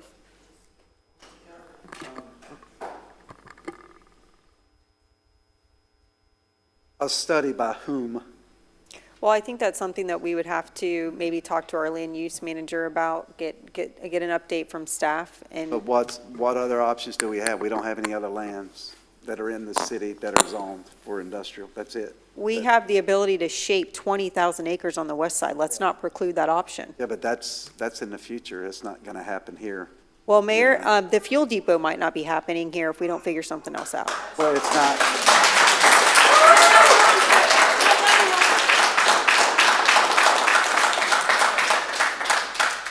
We do not have the industrial sites that are designated industrial right now, and I don't see it happening in the near future for anything that's going on the west side. Well, let me be very clear. I support bringing in industry like this. What I do not support is doing it too quickly and it posing environmental and safety hazards. So we have a lot of people who are living pretty darn, I went out there this week just to say, I put eyes on it, and I looked at the berm that exists out there now, and it's a concern. And I know that Belvedere is fully prepared to address a lot of the concerns, to Councilman Gambaro's points. I know, Mayor, that you've worked hard to work with these guys. I want to work with these guys, but I think that we'd be selling ourselves short if we just automatically say this is where it's going to be and we don't do a site selection Well, we can go analysis. through a site selection, but these guys are getting ready to go to county with this presentation next, on the 7th, I think. So I don't, Well, I mean, I think so the grant that the county has to approve is for $10 million. I asked city manager to look into the timeline, the time that they have to use that grant. Do we know that answer? I did not get that answer today, ma'am. I'm sorry. Okay, so, I mean, if they're under the gun to use the money and we have to discuss that, fine, but Can they pay for a study, a site selection study out of that? Probably. I mean, I think that if, at the very least, maybe we get an update, let staff look into it to see what it looks like, what it'll cost, that type of thing. Let's at least explore the option. well, we can explore, I'll give you consensus to have them explore to see how much it costs us to do a study for it, but. I right bet you now- Belvedere would pay for it. Well, they may, but our problem is who controls the land on the west side? They're not going to give us anything. unless I we- beg to differ. I don't see it happening. But we can, I'll give you consensus to have the staff look into how much it would cost us to have a study done. But we are limited, and this is because of failed leadership in the past. If you don't know that, we have had some poor leadership in this city because our whole west side was all zoned for industrial. That was supposed to be the bread and butter for this community, and we have been shortchanged.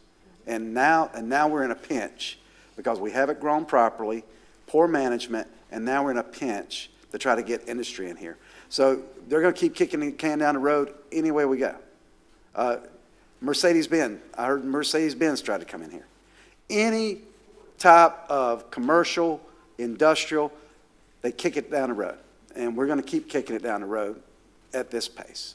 So I will give you consensus to go and have them look, but we're going to lose it.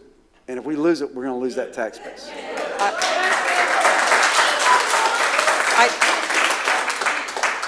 I understand the tax base, and I think all of us are trying to diversify the tax base. I just want to make sure that we're not sacrificing quality of life. And to that, I have a lot on my list. I will get back to the specific residents because I don't want to spend too much more time on this, but I want to talk about really quickly the airport because this is a quality of life issue as well.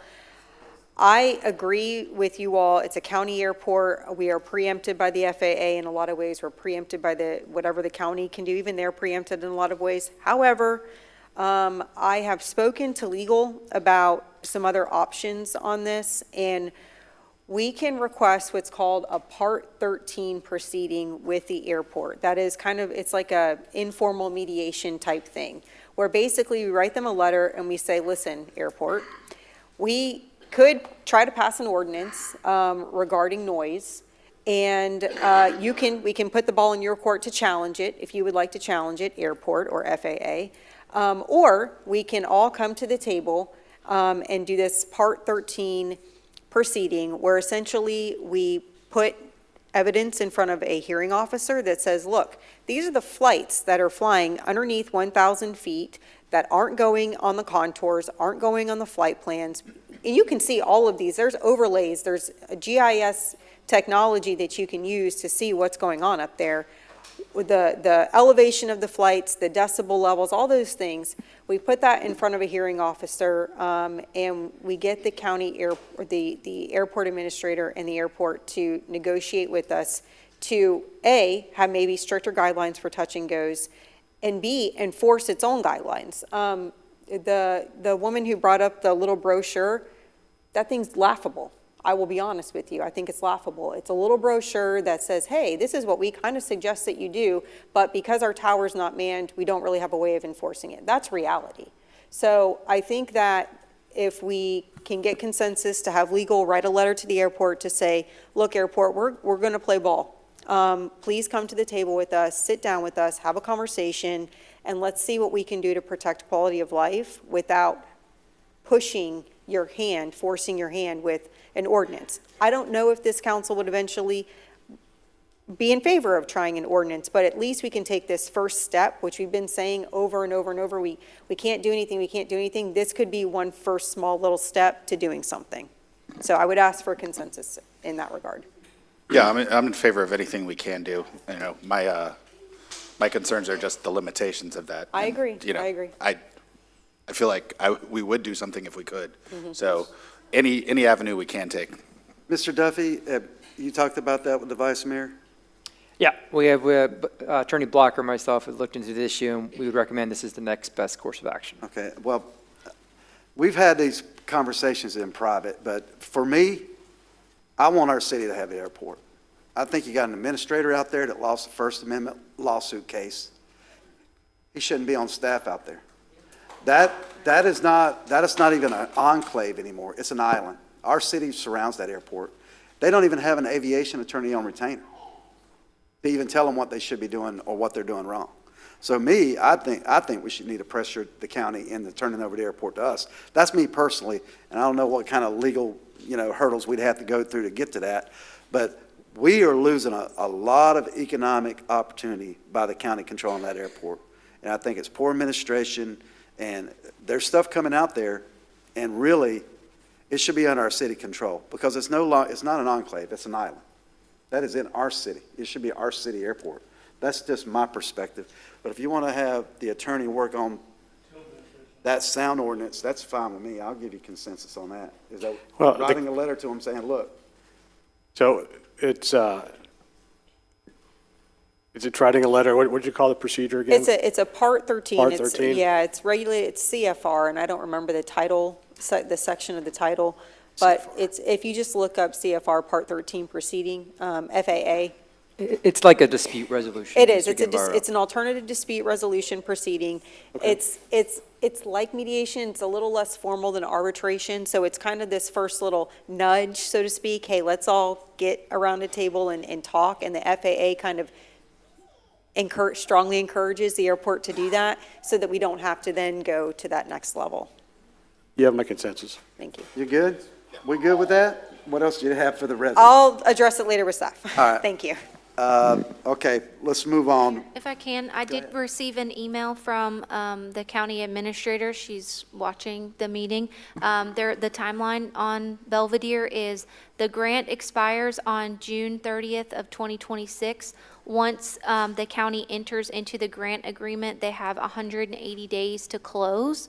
And after closing, they have 90 days to provide the budget and construction development details to the state. The funding was made available July 1st of 2024. So we could, it sounds like we have some time in there if you would like to move forward with this site analysis study. So just wanted to give you that timeline because she provided the information. Well, we need to get pricing on it, and if Belvedere would be willing to go along with that. Okay, we're good? Yes, thank you.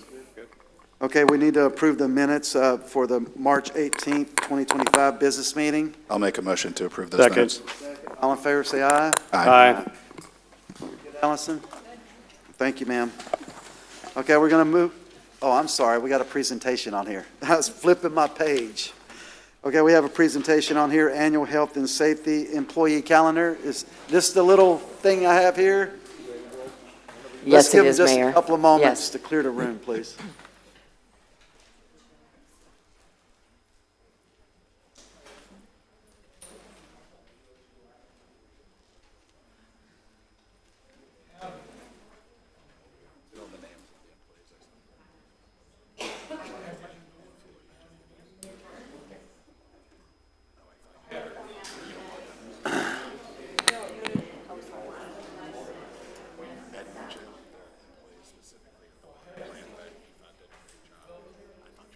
Oh, no, I was thinking, but thank you.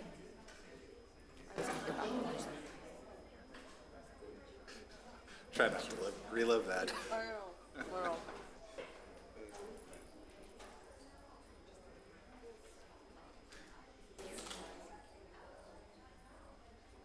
Yes, ma'am, we're ready. We can move along now.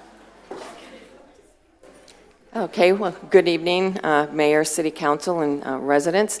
So I'm Carol Minnie again. I'm Urban Forester for the City of Palm Coast, and I'm also the coordinator for the city's Health and Safety Calendar Awards.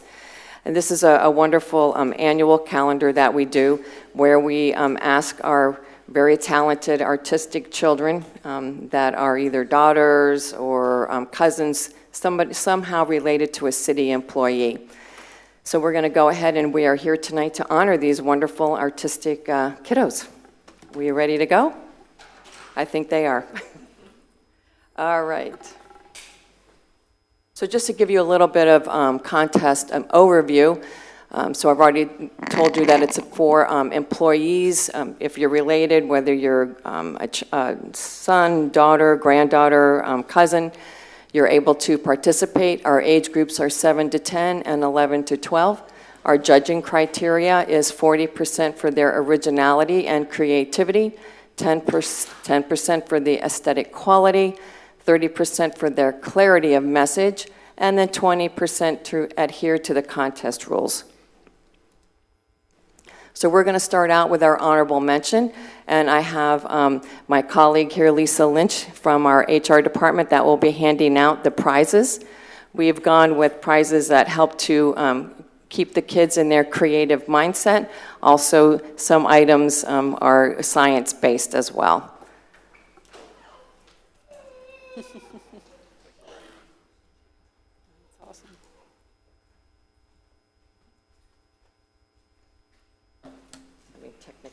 Having some difficulty, hold on. There we go. So our first honorable mention is Tristan Priestap. He is 12 and he is the son of Heather Priestap. She's one of our wonderful animal control officers. And his topic was stay healthy, eat healthy.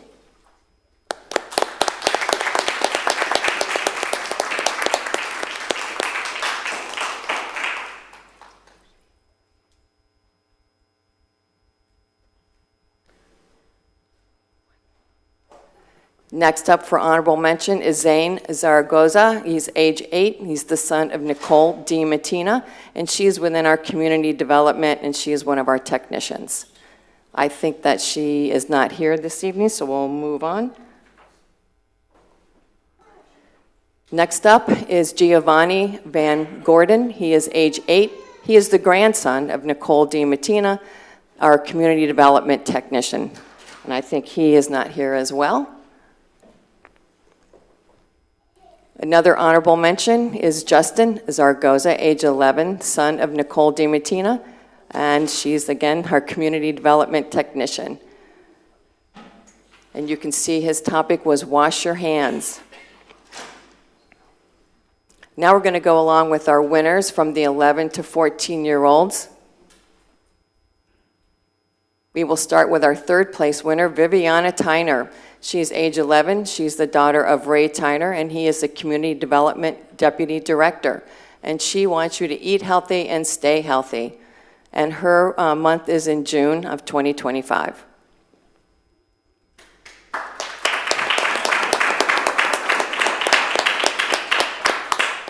Our second place winner is Sarah Panels. She's age 11. She's the granddaughter of Marco Pubil. He's in the utility systems. He's our chief operator. And her drawing is in our November month for 2025.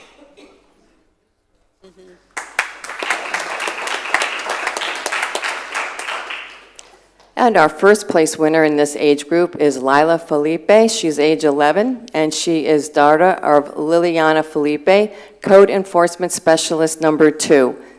Congratulations. And she is limit screen time for better eyesight, better rest, and better health. And she's in September 2025.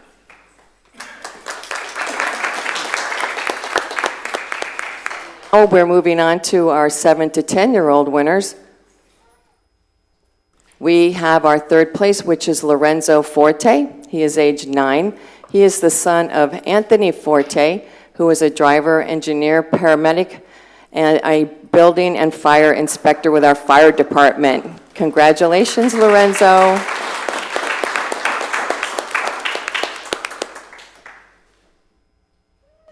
Second place is Sophia Minnie. She's age 9, and yes, she is my daughter, so I'm super proud of her. And her topic was about bug spray and making sure that you wear it so you don't get bit when you're outside at night.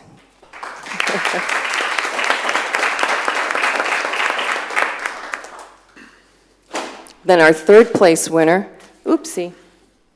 Our third place winner is Maylee Miller. She's age 11, and she's the granddaughter of Lee Miller, who was actually recently retired, but one of our building inspectors. Congratulations.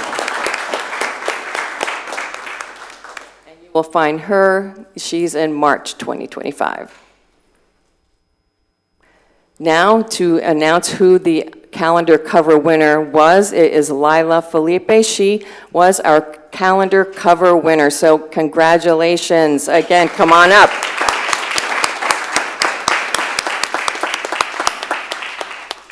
And I would like to present her with a wonderful plaque. If you can all see it, with her drawing that was placed on the plaque. And she also received a smartwatch. Oh, wow.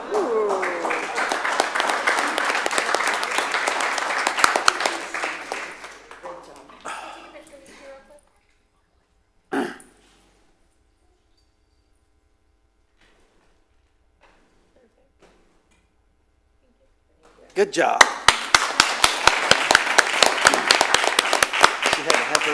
And thank you very much. The kids, we always look forward to this every year. Staff really is always amped up in January asking where are their calendars. So please keep them coming, and thank you for your support. Okay, thank you, ma'am. Okay, we're going to move on to resolutions. City Attorney, please. Yes, Mr. Mayor. H8. We have item H8. We have a resolution for 2025 approving Somerset Phase 2 Final Plat, Application 6007. Yes.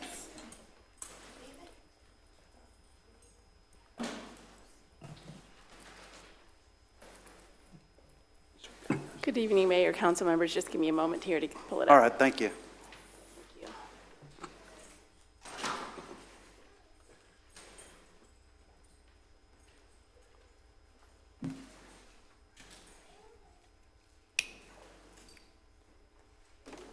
We should have made that part of the proclamations. Keep those kids don't have to stay so late. Sorry about that, folks.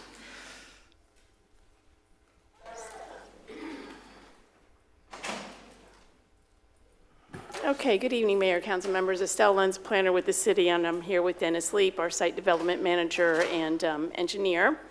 And we have 3 final plats tonight. The first one is Somerset Phase 2. And the final plat is the last step in the process of platting land, which establishes legally recognized lots for sale and development. The City of Palm Coast has a 3-step process which ensures compliance with zoning regulations and facilitates orderly community growth by defining property boundaries, easements, roads, stormwater facilities, and other essential features. This project is a 45.22 acre site. It's located on the west side of US 1, approximately 2.1 miles north of Palm Coast Parkway.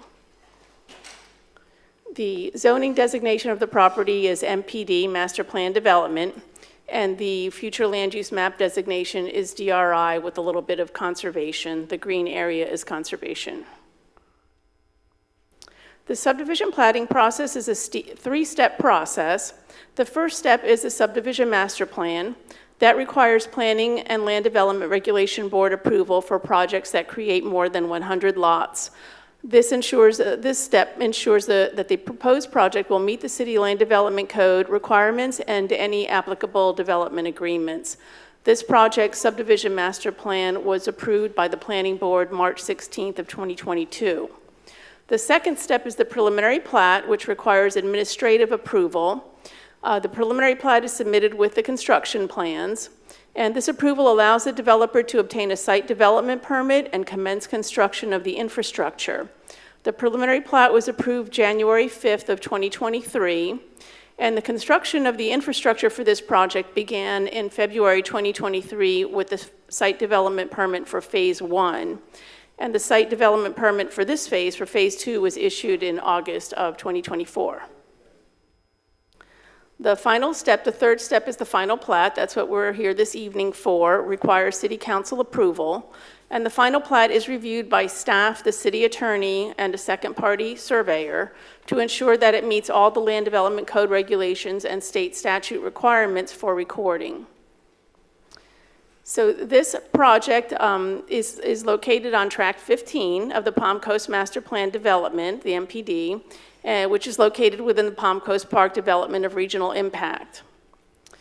And some history about the MPD and DRI is the Development of Regional Impact. The DRI was first approved, the original approval was in 2004, received zoning approval in 2005, and then in October of 2011, the property was zoned for MPD, Master Plan Development. In May of 2023, Council approved the 9th Amendment to the DRI and the 5th Amendment to the MPD. And these agreements establish the entitlements for the development of the tracts within the DRI and MPD boundaries. This slide is a tract map for the Palm Coast Park MPD, Master Plan Development. And this evening we are talking about Tract 15, which is circled in red towards the bottom here. And this is the plat for Somerset Phase 2. It's a 45.22 acre site. It's 147 lots they're proposing to plat. Tract 15 is low density residential on the MPD. It allows 6 units per acre, and they're developing at 3.27 units per acre. The MPD requirements for the lots are a minimum of 40 feet wide and a minimum of 4,000 square feet. The lots they're proposing or providing are 40 and 50-foot lots. They're going to share the entrance with Phase 1, which is already constructed. All the roads will be curb and gutter, no swales. The off-site road improvements that are required for the project, well, with Phase 1, was a southbound right turn lane into the development and a northbound left turn lane into the development. I believe they're already under construction or constructed. Let's see, all of the improvements, the roads, the utilities, the lift station, et cetera, are all being constructed at the cost of the developer, and they will all be maintained by the CDD. And there will be an amenity center. It's actually being constructed here adjacent to Phase 2. It's part of the Phase 1 plat. So the residents will have an amenity center with pool, et cetera. Can you, just a quick question, can you go back to the entitlement versus what actually has been developed in terms of units per acre? I didn't catch that. So the tract is designated as low-density residential, which allows 6 units per acre in the MPD, and this project is actually being developed at 3.27 units per acre. Okay, thank you. You're welcome. Can you go back one slide, please? Mm-hmm. Okay, when was the zoning on this tract changed? Well, the MPD was originally in 2011, and then it went through various amendments. And if you're referring to when it received residential entitlements, that was with the fourth amendment to the MPD, and it was in 2020. So 2020, what was it zoned before all these changes? What was it originally zoned? Well, it still has, well, actually, no, it's residential uses now. It had flex uses was the MPD category, and that coincided with the Land Development Code zoning districts of Industrial 1, Com 2, or Com 3. I have that actually somewhere. And an office. It had commercial office and industrial uses were allowed on the tract. And still are, actually, but it also allows residential. No, I'm sorry, I take that back. It's residential now only. It allowed flex uses and the different zoning districts, and that was changed in 2020. I hear you. I don't disagree. I mean, I fought against a lot of conversions just in the last 2 years, so I hear you. I get it. We're on the same page with that. You can continue on, please. This slide shows photographs of the construction that's already taken place. Three roadways. We see a pond or stormwater pond on the lower left, and again another roadway on the bottom right. Regarding the infrastructure and the performance bond for what's been constructed already and what's still to remain is, let's see, the infrastructure improvements including stormwater systems, roadways, wastewater lines, potable water lines, et cetera, are constructed at the sole cost of the developer. Approximately 80% of the infrastructure for this project has been completed. The applicant has provided an estimate of the cost to construct the remaining infrastructure, and that estimate has been accepted. Prior to plat execution, the applicant will provide a bond in the amount of $1,234,558.03, which is 120% of the cost to construct the remaining infrastructure. And the roadways, stormwater management facilities, and stormwater management facilities are to remain privately owned and maintained by the Community Development District. And staff's recommendation is that City Council adopt the resolution approving the final plat for Somerset Phase 2 and authorizing the mayor to execute the plat for application number 6007. Anybody on the council have any questions? I just have one. When I'm looking at the close-ups of the plats in the backup materials, I noticed that next to lots like 367, 366, I don't know that, yeah, you're not, so it's on the west side here. Basically the part that will border the land that's possibly being considered by Belvedere. Yes. When you look at the close-ups of this and you look at the buffer, it says 941 feet PRM to PRM. That's less than 0.2 of a mile. So that's a concern for me if I'm looking at it right, and I'm looking at the backup material because you obviously can't see it here. So you were looking at the actual plat, the sheets on the plat? Yes. So it sounded like you're mentioning the property, the PRMs are like the survey markers, and there's probably distances between the survey markers. But are you asking about the buffer or the distance between the lots and the property line to the west? Is that? Yeah, so I'm trying to figure out, this is residential, obviously. Belvedere is considering the lot right next to it, to the west of it. What's the space going to be? Because 0.2 of a mile is not a lot of space. Well, residential zoning, as far as landscape buffer requirements go, residential zoning is not required to be buffered against industrial zoning per our land development code, our landscape code. The industrial development will be required to buffer against residential. Okay, so this builder doesn't have to buffer, but the industrial. Correct. Okay, and I appreciate that, but truly my question is though, what's the space between this and that next lot? Is it accurate that it's this 941 feet, or is? No, 941 feet are probably like the north, it's probably a north-south distance between the, between. It's hard to see because it's really small. It's from this point down north and south. It's not east and west. I see, So okay. right, from the lots to the property line, I think you thought was about 20, 30 feet? Yeah. It's truly just grading from the back of the lots down to the property line. The developer is not providing a buffer against he wasn't required to, or they weren't required to provide a buffer against the industrial lands, and there really is not. It's maybe 20, 30 feet, I think. Yes. I don't know if the applicant. So there's no buffer requirement at all on the west side of this plat? No, residential's not Buffer or required anything? to buffer against industrial lands. There is no buffer requirement. On the residential. Yeah. But the industrial has to. Yeah, it's still a concern. Okay, thank you. I got you. The premise is that the residential doesn't know what's coming in behind it. Correct, they have no idea.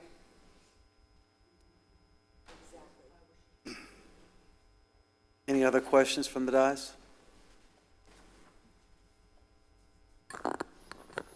Mr. Mayor, I move approval of this resolution. Got a motion to approve? Second. Discussion? No discussion, we'll open it. Just a quick point. Just want to confirm the information that I heard. So track 15 entitles the owner to develop 6 units per acre. This property is being developed at a density of 3.27. I think it was 5.7, 3.27. I'm sorry, you were correct. Okay. And I've got one other question. So infrastructure improvements, including stormwater systems, roadways, water lines, potable water lines, lift stations, et cetera, were constructed at the cost of the developer. Is that standard procedure? Yes. Okay. All right, so that's outside of the impact fees. They paid for that up front. Right, that's to develop at the impact fees. I'm not an expert at that, but I believe that's When you say the cost of it was paid by the cost of the developer, does that mean? All the infrastructure that's being built is at the developer's cost. The roads, everything within the property lines is built at their cost. At their cost? Yes. Okay, just want to make sure. Okay, thank you. And this goes to wastewater treatment plant too, right? Correct. Okay. And then you mentioned all maintenance within that property line's paid for by the CDD fees. Correct. Okay. Yeah. And then they'll still pay impact fees for the project at the. Any further When they discussion? pull the Building permit. individual permits is when they pay the impact fee, so the cost to develop is up front. I have a question. If, for the industrial, when they have to put their buffers in, do they have to put their buffers in pre-construction or post-construction? That would be part of the site development permit, so they would put it in as they're constructing the site. I mean, you could. Yeah. Yeah, they will, if a site comes to the industrial, as Ms. Lenz had indicated, they're the ones that are be required to put a buffer adjacent to the residential. And that would come in via site plan to meet our land development code. So they will do the buffer. Is that? Yeah, my concern is timing. So when construction is ongoing, I would not want to live there. Yeah, I during that would think if, and I haven't seen the plans or anything with I'm not this even talking, development, but any project. yeah, any project. I would think that during the construction, if you have houses abutting to you, I think being a good neighbor, you would be required to put in some sort of a screening for that construction site, for sure. Is there, sorry, Buffering the residential. but regardless of the project, let's say Yeah. it's just, Project Elmo, okay, that comes and wants to put something there. Can we, as the city, going through the process with them, make that a requirement of some type of development order that they put buffers in prior to construction starting? Or Yeah, I would think so, yes. Okay. Especially if you have an active construction site and you have neighbors abutting the backyard. To me, that's a health and safety aspect of it. I agree. For yeah. sure. It's a different circumstance, for sure. Okay, so put that in our pocket, all right, or remember yeah. that, please. So I was going to ask, is there a document that dictates this? And does it need to be updated, et cetera, so that? Yeah, I think with a circumstance like this is a little rare where you have residential backing up to industrial. We don't have that in the city. So I think from a health safety standpoint, we could, I think they would be good neighbors to do that, because we would be concerned about the health safety aspects with backyards fronting them. And who knows? I mean, with the developer here at hand, they have room for a fence. They can come in later and put a community a fence in that backyard as well. And it's not to say that they wouldn't do that. They may very well do that and come in via a building permit to do that, but we don't know that answer. Okay, thank you. I guess my question is, I know this is a rare, right? This is not intended land use. Is there a way to codify it that way?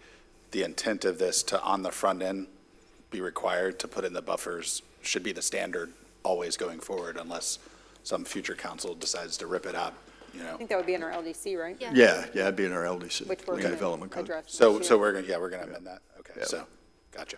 Yeah, I'm sure with our existing comp plan and our proposed comp plan, whenever this comes in, or if it does come in our Land Development Code, we have enough language in our existing code to make sure that they are providing a safe environment for our Okay, so we for our can utilize residents. that language to kind of Yes. require that. I just wanted to make it clear that way, never an issue going forward, that this should Yeah. always happen on the front end. For sure. Yeah. And I would like to do a public records request, Allison, for the 2020 hearing that Estelle was referring to when this MPD was changed, and this specific land was changed to residential, please. I'd like the meeting minutes as well as the link to the video, or audio, either one. Thank you. And the agenda, I'm sorry. Any further questions from the dais? Seeing none, we'll open up for public comment concerning this development. I think this already went out to public comment. Oh, No. we haven't done public comment. All right, sorry. Yes, sir, go right ahead. James D. I have questions for the folks here. Is that okay? Our average lot in Palm Coast is 80 by 125, which is equivalent to about a quarter of an acre. So you're talking about, we have 4 houses on an acre, so you're cramming 6 houses on an acre now. What is the size of the lots then would be? Mr. Mayor, can we just remember public comment, they're only supposed to address council, not staff. Okay. You address us, and Okay. we'll have them So follow what would up be and the answer your questions. the size of the lots then? Say again? What would be the size of the lots in this What did it say, development? 40 and 50? The minimum lot width for the MPD is 40 feet wide and 4,000 square feet of lot area. That's the minimum. So they're really pretty crammed. Could these be lots, I mean, you would buy them, build your own house, or is this houses that development's going to build like they're doing now? I don't know if the applicant is I don't present. know at what pace or Okay. how they do All right, it, because sir. I'm just saying, if they're going to start building, putting houses in there that like they're doing these other developments, the overpriced inferior houses, it's going to be a mess. But again, as I mentioned before in other meetings, you're building houses on this side in order to keep all this traffic from cramming up all down this side. This is why we need to put food, pharmacy, gas, and everyday retail facilities up on that side so people can kind of do their business up there instead of all cramming into Walmart, cramming down to Target, down that end. We have some breathing room because, of course, our infrastructure is not handling all this right now. So I just was wondering how that's going to affect the whole deal. You're preaching to the choir, sir. Yeah. Okay. So I just was wondering, okay. Thank you, sir. Yes, ma'am. Mayor, Yes, ma'am. Dina Finn, Palm Coast, W section.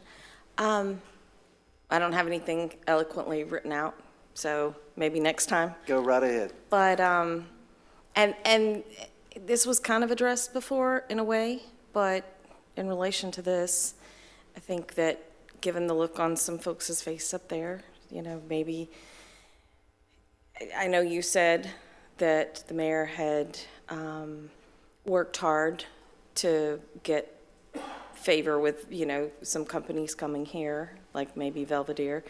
But I'm wondering about a proactive stance and garnering favor or interest with some more environmentally safe or more desirable industry coming, seeking out those interests instead of like waiting and being reactive instead of proactive, especially given what previous administrations have done, so that now we're mixing and mingling industry and residential.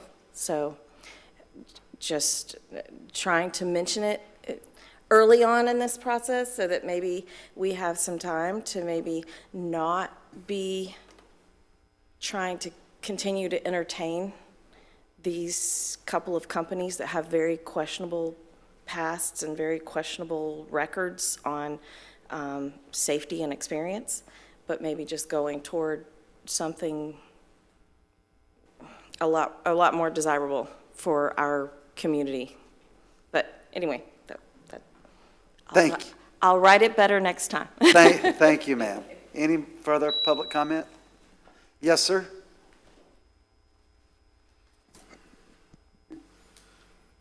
Hi, Mark Webb, Palm Coast.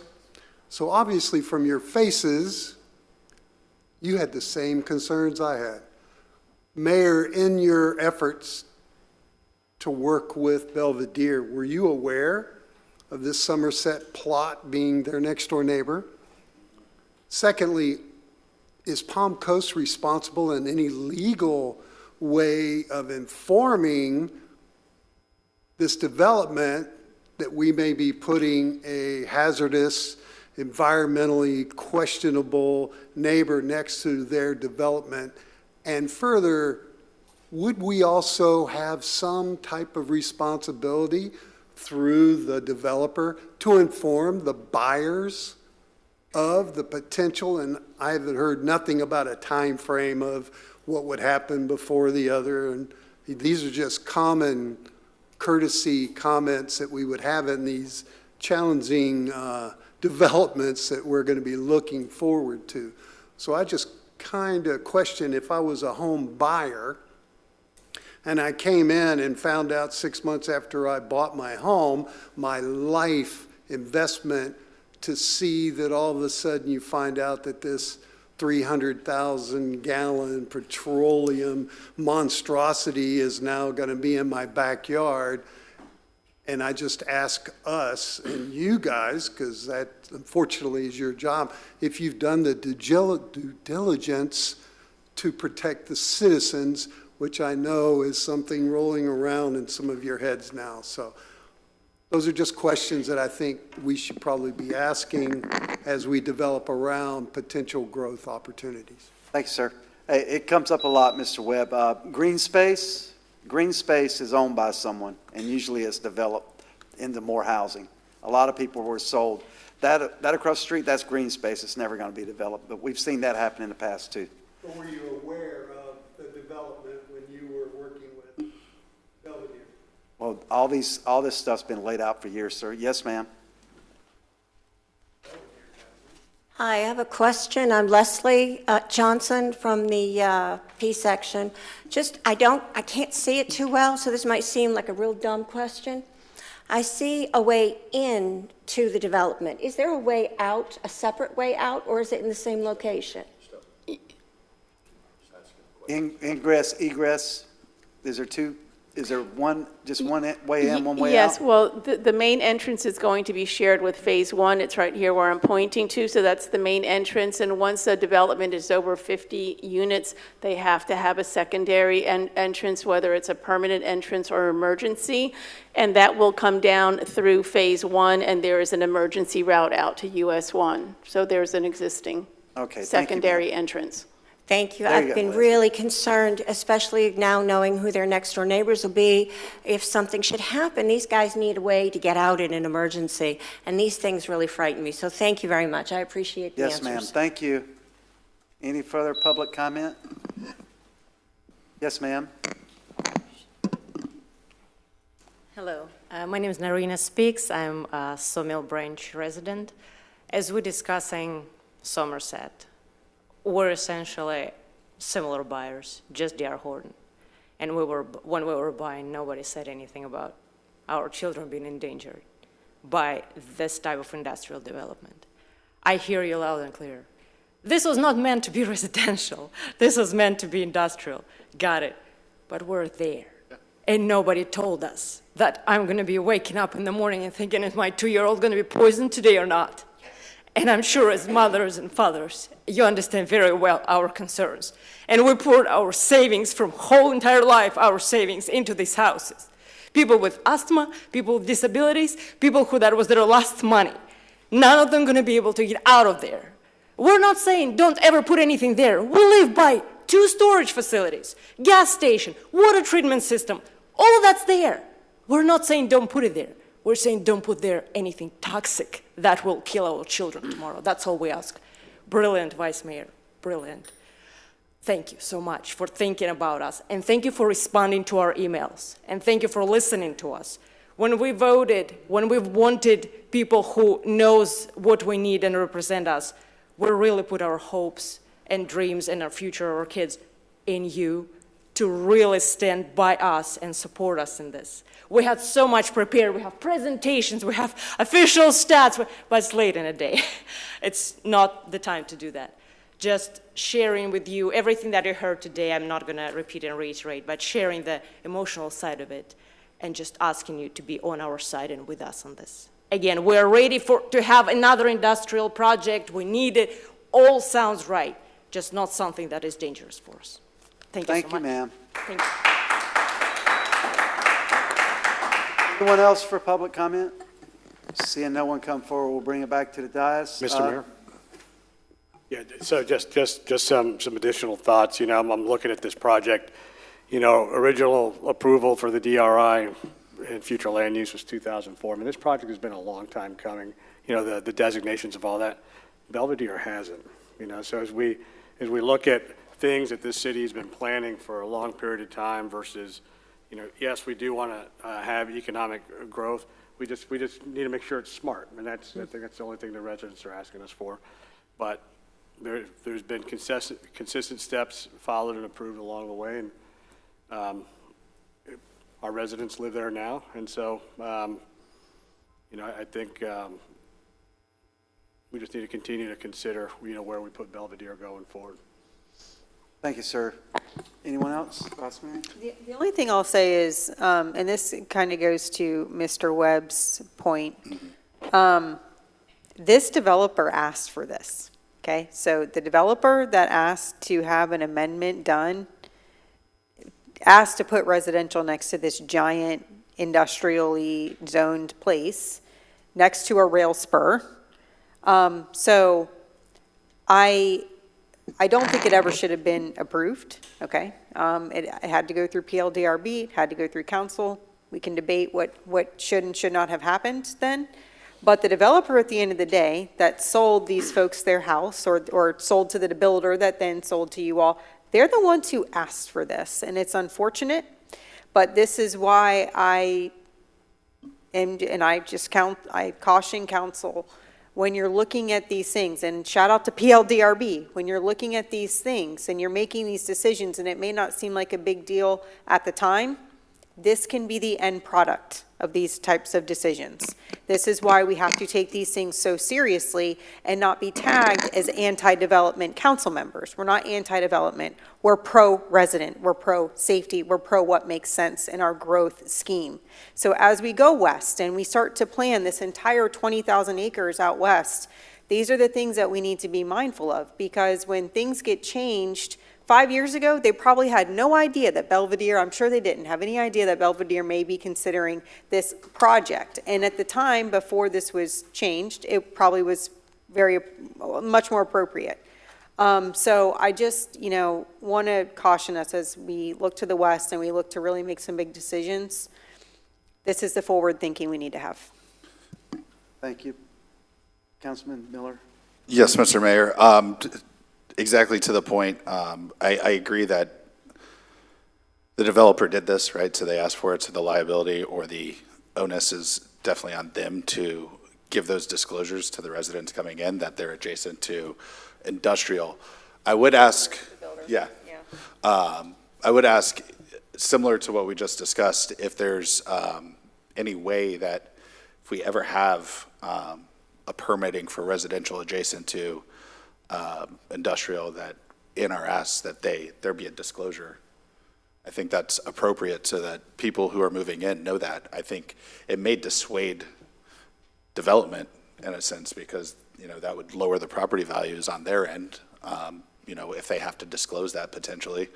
But I think it should be a requirement that people are informed accurately about what the zoning is around them, rather than hearing it from a salesperson, like the mayor said, says that's green space and it's parkland and it'll never be a house, and then 2 years later it's a house or something like that. That happens all the time. So, I've heard it knocking on doors about specific lots on streets. So we had a park down the street. I look it up and it's a platted residential lot, that somebody built a house on. So there wasn't a park, it was platted. But to this, I think it would be good if we could potentially try to require any of these situations. I don't know how many more spots we have left that are like this, but if they go into a permitting process, I would like to see them be required to give disclosures to the potential buyers. Well, there ain't much left there. Yeah, I know. We don't have any it's kind of the industrial to genie's out of worry the about. bottle on this, but Any more if questions? we can do anything, I'd like to. Mayor, if I could, just to answer Mr. Dean's comment about some compatible uses, we've had a commercial retail at the northwest corner of the Matanzas roundabout have discussions with us. So again, it's commercial retail, it's those compatible uses that you mentioned, grocery, gas, et cetera. So we are having those conversations. And now the fight we're going to have after approving this final plat is compatibility. That ship has sailed. Well. They approved it when they had to talk about compatibility back in 2020 when they approved it. That's one of the elements that they have to talk about. Well, back then it was just houses, that's it. We don't know anything about industrial because we've never done industrial. How long have you been here, Mr. Tyner? How long have you been with the city? I started in 2002. How much industrial have you seen go up? True industrial? Just down Hargrove Grade, yeah. There We you don't go. have a whole lot of industrial land, that's for sure. Roger that. Call to vote. Before we do that, friendly reminder, it's quasi-judicial, so we need to go around and do our ex parte. Anybody have any ex parte? Negative. Concerning this? Negative? I don't even know who the developer is. Yeah. Negative? Okay, call to vote. Allison? Okay, Vice Mayor Pontieri? Yes. Councilmember Gombaro? Yes. Councilmember Miller? Yes. Mayor Norris? No. Motion passes 3-1. All right, we'll move on to H9. City Attorney? Yes, Resolution 2025 approving Lakeview Estates, Track 1, Final Plat, Application 5812. Good evening. This is the second and final plat this evening, Lakeview Estates Tract 1. And this is the final plat. I won't read all the slides through since we just went through all of them, but this is the final plat. It's the last step in the platting process of subdividing land to create lots for sale and development. This project is a 94.9 acre site. It's located on Lakeview Boulevard, approximately 1 mile north of Matanzas Wood Parkway. The zoning of the property is MPD, Master Plan Development, and the future land use designation is Green Belt. The subdivision master plan for this project was approved by the Planning and Land Development Regulation Board in December of 2021. The preliminary plat was approved December 2022, and the site development permit was issued February of 2024. We're currently considering the final plat. It already has been reviewed by staff, the city attorney, and the second-party surveyor to ensure that it does meet all the land development code regulations and state statute requirements for recording. It does require city council approval. And this property definitely has some history. Back in 1985, the Matanzas Wood Golf Course was opened by ITT on this property. In 1999-2000, the initial zoning map reflected a Flagler County zoning designation of urban single-family residential R1B, which allowed a density of 3 units per acre.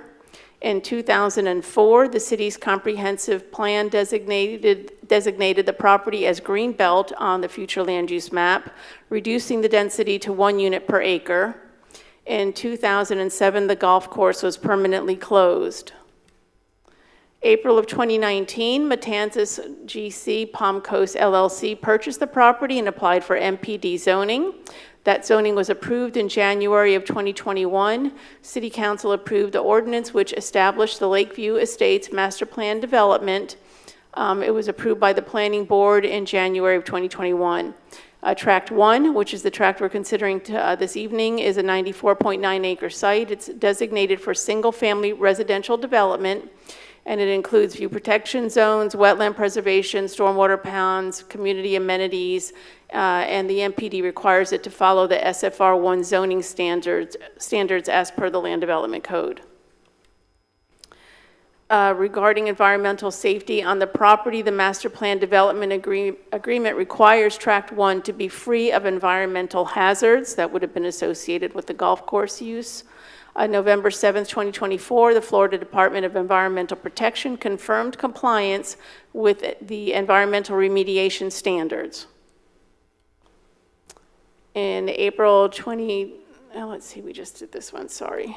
Oh, you're going back in time. I did, sorry. Okay, so this is just a screenshot from the Master Plan Development Agreement for Tract 1.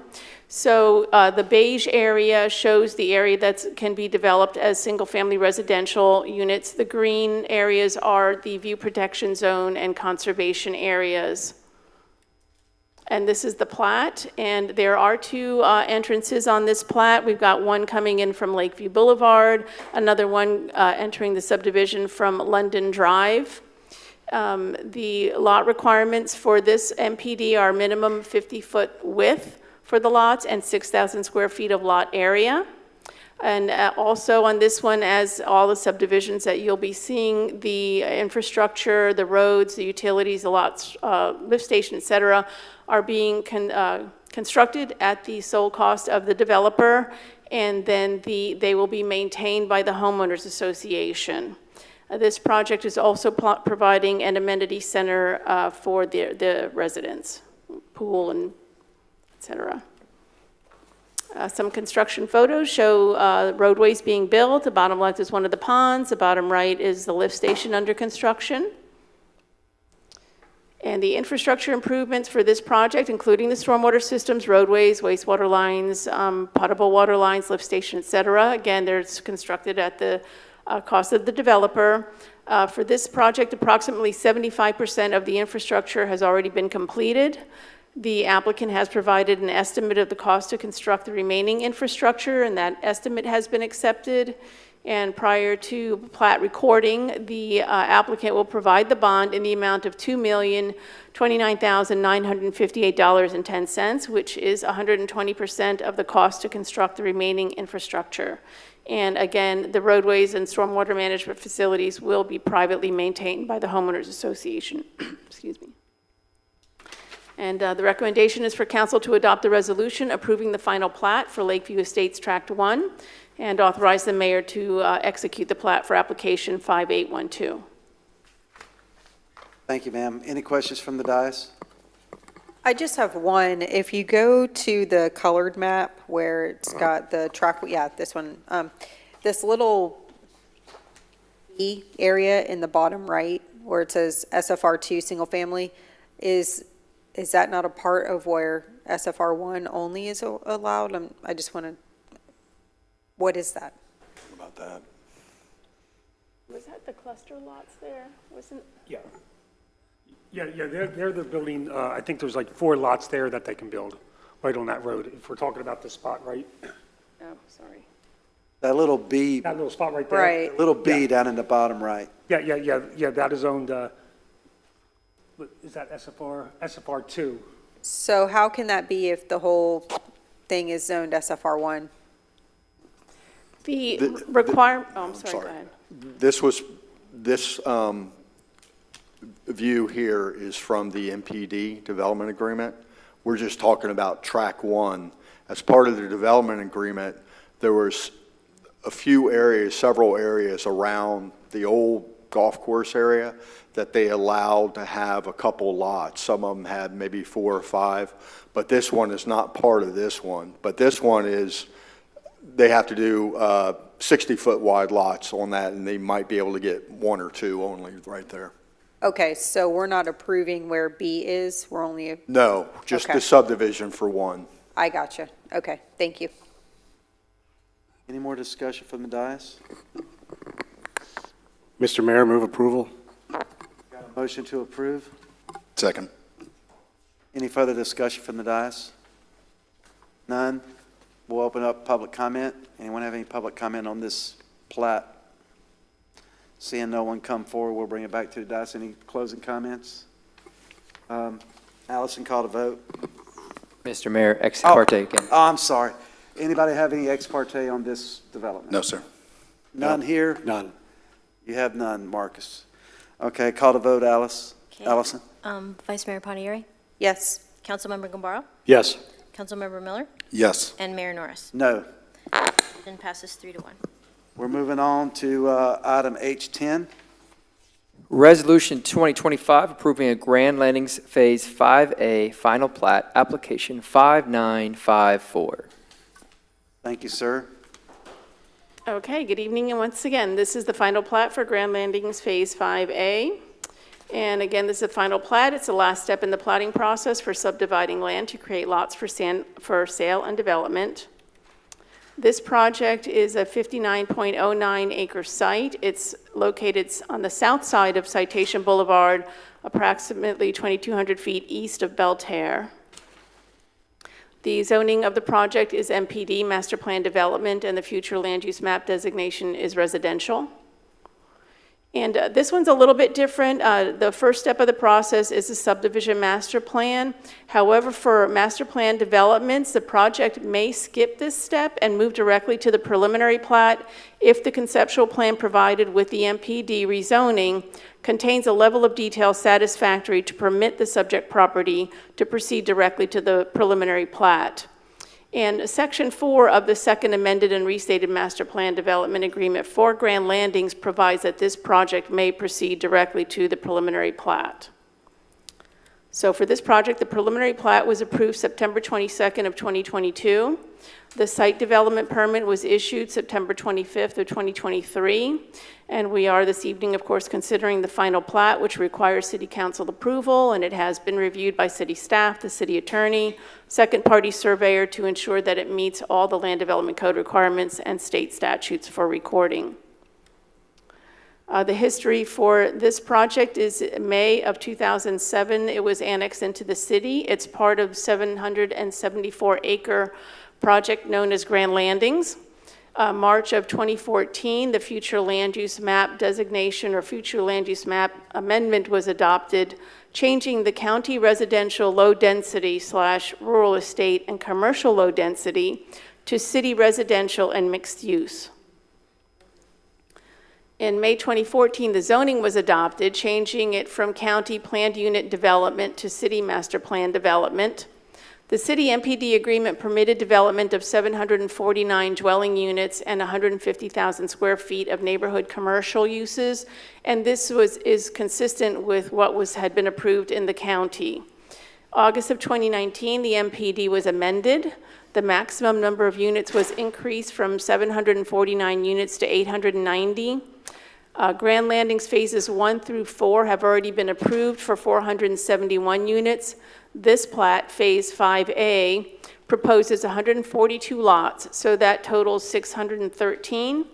Therefore, 277 residential units remain to be platted with the remaining phases of Grand Landings, which is really the remaining phases of Phase 5, so it'd be Phase 5B and 5C. This is the conceptual master plan that's included with the master plan development agreement. The area that's circled in red is what we're considering this evening. Along the right side of the screen is Seminole Woods Boulevard. This is Citation Boulevard on the north edge of the properties. Belterre is over here on the west. This white corner here is at water treatment plant number 2, just to kind of tell you where it's located at. Let's see, this is the plat that's being proposed this evening. It does have the one main entrance going up to Citation. The only improvement, off-site improvement that was required was a westbound left turn lane into the development. Again, the roads will be curb and gutter, no swales. There will be a secondary emergency access road going east out into Phase 4, and that will connect over to Seminole Woods, I believe, yes. And there will be a shared amenity center on the south end of the project. That's going to be shared with the Seminole Trace, I believe it is, subdivision. And there's not a whole lot of conservation lands. There's open space being preserved here, and I think I calculated that out to be about 8 acres. But the entire Grand Landings, you saw how much green space is on there. There's a lot of conservation and wetlands that's being preserved throughout the entire phases, all the phases. There's some construction photos. The top 2 are the entrance road, shows the culvert on the left and just the main entrance road on the right, stormwater pond on the bottom left, lift station bottom right.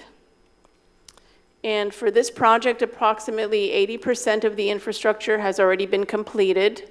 The applicant has provided an estimate of the cost to construct the remaining infrastructure, and that estimate has been accepted.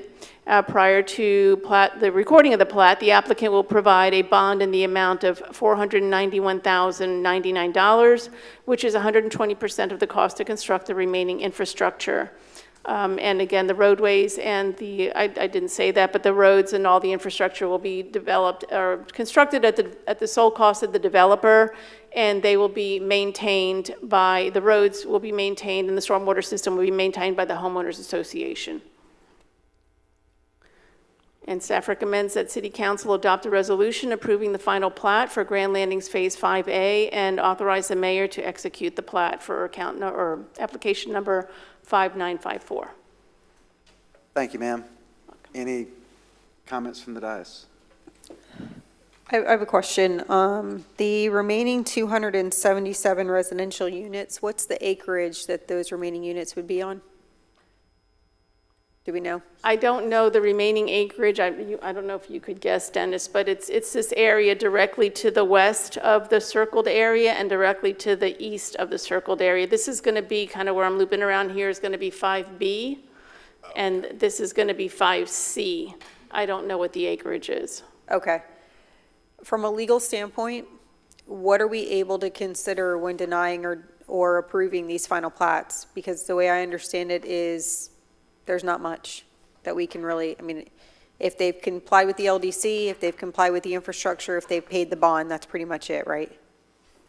So you don't know how many units are going to be on per acre? So let me answer your question, Ms. Pontieri. So you're going off of competent substantial evidence. So what that means is you can rely on staff's recommendation. Those are hard facts that they're saying they're complying, like you said, complying with the land development code, complying with all the rules and statutes. What you can't rely on is polls or public opinion, things like that. That's how you make these decisions. I only ask because this is the one development, I think, is this the one that, or was it the last one that flows to wastewater treatment plant 1? It's this one. It's this one. Yeah, this one goes to wastewater treatment plant 1. So from an infrastructure perspective, I do have an answer for you on that. Our average annual flow for the 12-month average was 6.402. That equates to 430,000 gallons of available capacity. And this plat does have a DEP agreement, and their current demand would be 77,736. So there is available capacity at the plant as of today. okay, so then my question, I guess, goes back to Marcus. I'm looking for, that's sufficient, correct? So even if we say, look, we don't think there's capacity, we want to therefore deny, knowing that legally we can't. Right. Got it. Thank you. What was the number of houses per acre? Did you know that? I noted The, it. the density is just an overall limitation on the, for the whole Grand Landings, all the phases. So I think it was 890 units total. I did not calculate how many acres they have and, you know, what that actually comes to. Just the future land use map amendment was adopted with a density limiting policy, if I'm saying that. This It's phase less than specifically 3. is 2.1 or 2. Yeah, it's less than 3. Okay. Is this this is CDD too? Is this CDD? This one is an HOA is going HOA to. is going to be maintaining the infrastructure, yeah. All righty. Any more discussion from the dais? Mr. Mayor, move approval. Got a motion to approve? I'll second. Got a second? Further discussion? No discussion. Open up the public comment. Any public comment on this development? This plat? Seeing no one come forward, we'll close public comment, bring it back to dais. Final comments, anything? Ex parte? Anyone No, sir. have any communications regarding this plat? No. No, no with me? No, sir. You're good, Marcus. No one had any communication with these guys. Allison, please call the vote. Of course. Vice Mayor Pontieri? Yes. Councilmember Gombara? Yes. Councilmember Miller? Yes. And Mayor Norris? No. The motion passes 3-1. On the H11, City Attorney? H11, Resolution 2025, approving a construction contract with S.E. Klein Construction Incorporated, project contingency, and a work order for construction inspection services for the Colbert West conveyance improvements. Mayor, as staff is preparing to get the presentation going, we've done one presentation that's attached to several resolutions on your agenda packet. They're all primarily attached to the stormwater loan that was executed this past fall, and that loan was subject to these capital projects. So Carmelo is going to review the presentation with you, but your approval would be on several different items in the agenda, and there is one on consent for design services for B1, B2, B3. All right, thank you. City Manager, this is Klein. You have no conflict of interest? No, sir. Okay. Good evening, Mayor and Council. Yes, sir. Carmelo Morales, Stormwater Engineering. So this presentation, it aims to provide an update and request for construction contracts for 3 capital improvement projects.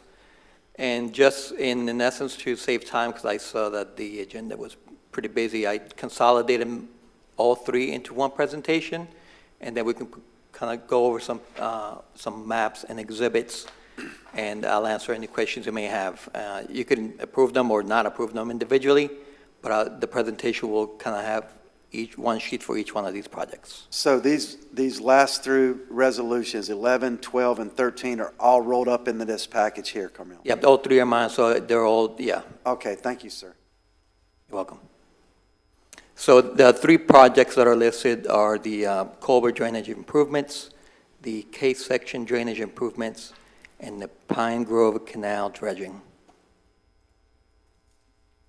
The first of the projects is the Colbert Lane improvements, and the essence of this is to provide an increase in flood protection, lower peak stages, and improve conveyance and the recovery of the drainage system immediately adjacent to the Woodlands and Wild Oaks neighborhood, mainly replacing 4 existing 72-inch concrete pipes that are on the culvert and replacing those with 4 7x12 concrete catch basins.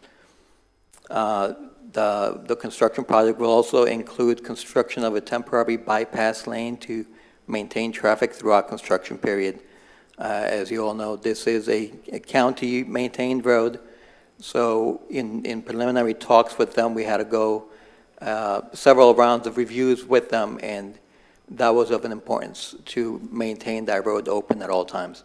So that'll be sort of the first phase for construction of that, to construct the culverts underneath that bypass road, and then demo the existing and install the rest of the culverts there. The estimated construction period, I have it written down for summer of '25 through the summer of '26. In reality, I suspect that could vary. There'll be some stoppage times, right? As you're all aware, this is a very large conveyance canal. So it is critical that we maintain the water conveyance open at all times, right? We can't have any blockages. So if we get into either rain periods where they have to utilize pumps or that they have to divert some water, I can foresee some stop and go. So it's a little flexible, and typically we don't discuss the actual start time with the contractors until it's actually been awarded. So that provided is just kind of as an estimate. It may be quicker than that. It may be about that, maybe just a little bit longer than that. The funding for this project is the FY25 stormwater loan. We initially budgeted a $5 million for this project, and the lowest qualified bidder for this came in around $3.6 million. We've asking to allocate some contingency in construction engineering inspection fees of about $662,000 for a total of $4,335,671.22. And staff is requesting council action for an approval on this. So just for clarity, the 662,000 plus is contingencies for potential overages? Yeah, it's lumped contingency and CEI, right? So we have a breakdown. We've received a separate proposal from a CEI agency, consulting engineers, but I lumped it with this. So it's about 10% for the project cost is contingency, and the remaining balance is for CEI. It's always good to have them lumped in because sometimes you need a little more CEI in some cases, and sometimes you don't. So it's just good to have that flexibility. And then there's, I just wanted to make sure that wasn't projected to be the actual numbers. It's added in to cover some overages, right? Correct. And then there is a discrepancy between, I think, my packet and the slideshow, because mine says 4.2 million for the budgeted amount. So I don't know if. I corrected that this morning after I caught it, yes. Okay, thank you. Sorry about that. I have a couple questions. Go ahead. So this is tentatively, likely, a year-long project. Does it state in our contract that if there's a delay to construction, we are not going to be responsible for any increases in materials, inflation, or anything like that because of that delay, that we are locked in at price? That is correct, yeah. Okay. That's for all of these contracts, is that the case? Yes, that's Okay. typical for the boilerplate, yep. Okay. And then for the traffic specifically for this, it says that they're going to construct a temporary bypass lane. I don't remember what project it was. I think it was over on Belterre. The contractor was in charge of diverting traffic during that construction, and it was a nightmare. And it was really hard to get anybody out there, Flagler County Sheriff, COP, something of that nature, even fire police. Yeah, it was rather recent. So it was either Pine Lakes behind the B section or I think maybe the R section. The road resurfacing project? I think that's what that was, yeah. I can't remember what it was. I think it was a Massey. nightmare. It was Massey, But it was, because they did the work on rimfire as well. Yeah. Okay, so, No moss for them. yeah, no, that was terrible. But my question is, in the contract, are they financially responsible to, if it's extra hours they have to pay to our sheriff's deputies, whatever it is, to make sure traffic is properly directed and diverted, because that was a safety issue out there. And because of the length of this project, and I mean, this is a big deal, a year-long project, do we have contractual protection so that the city isn't paying for construction or traffic to be rerouted if necessary?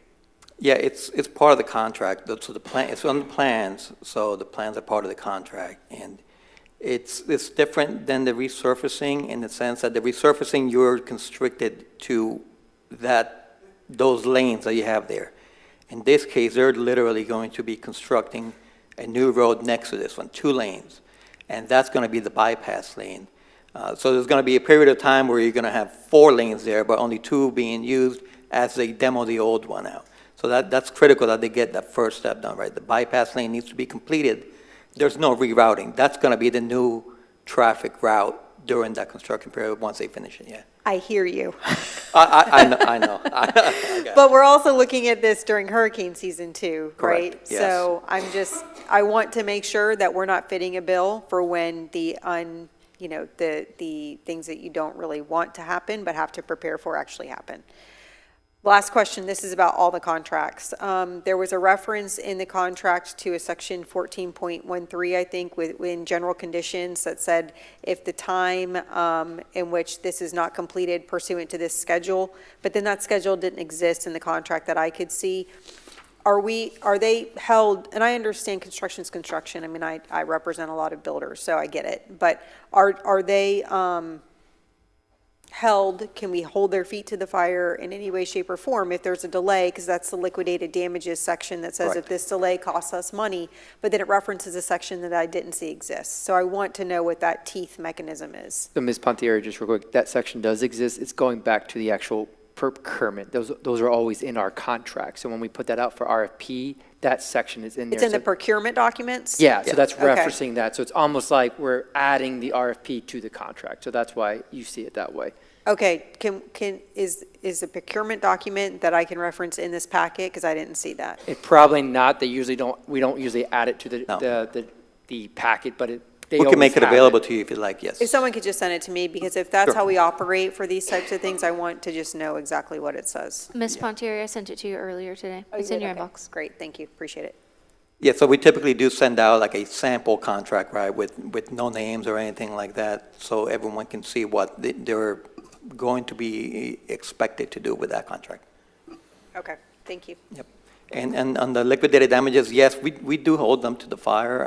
I've had one job really where it was extensive, I guess non-excusable delays, and we've had to hold liquidated damages for those jobs, yes.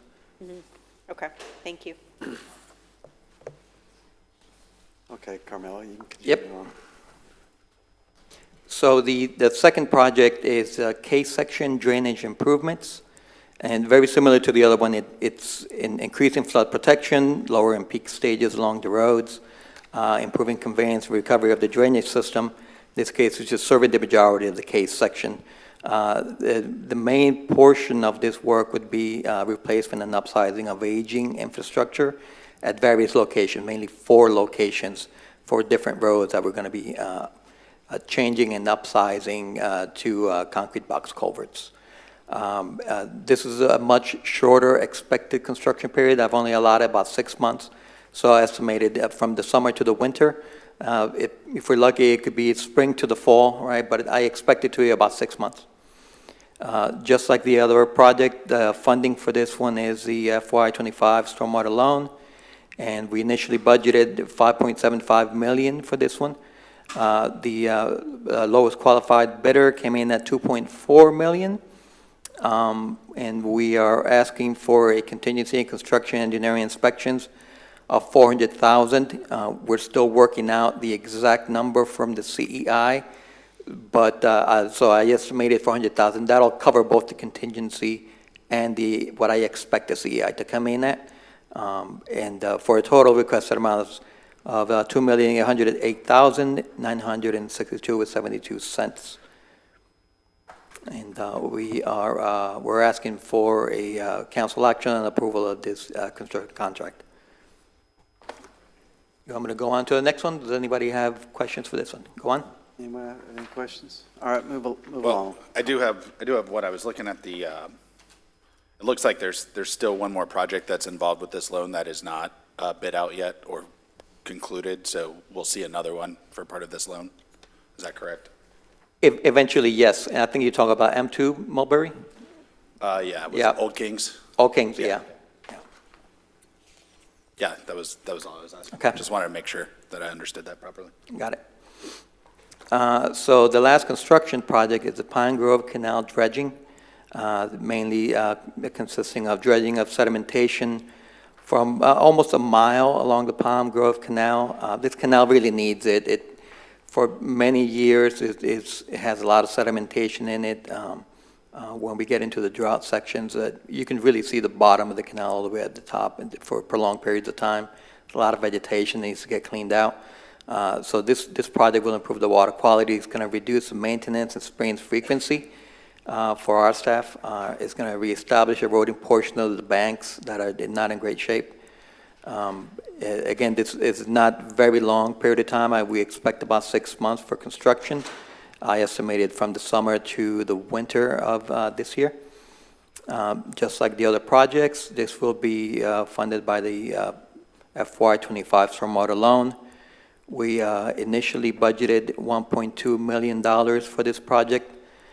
This one came in a little bit over budget. The lowest qualified bidder came in at $1.456 million.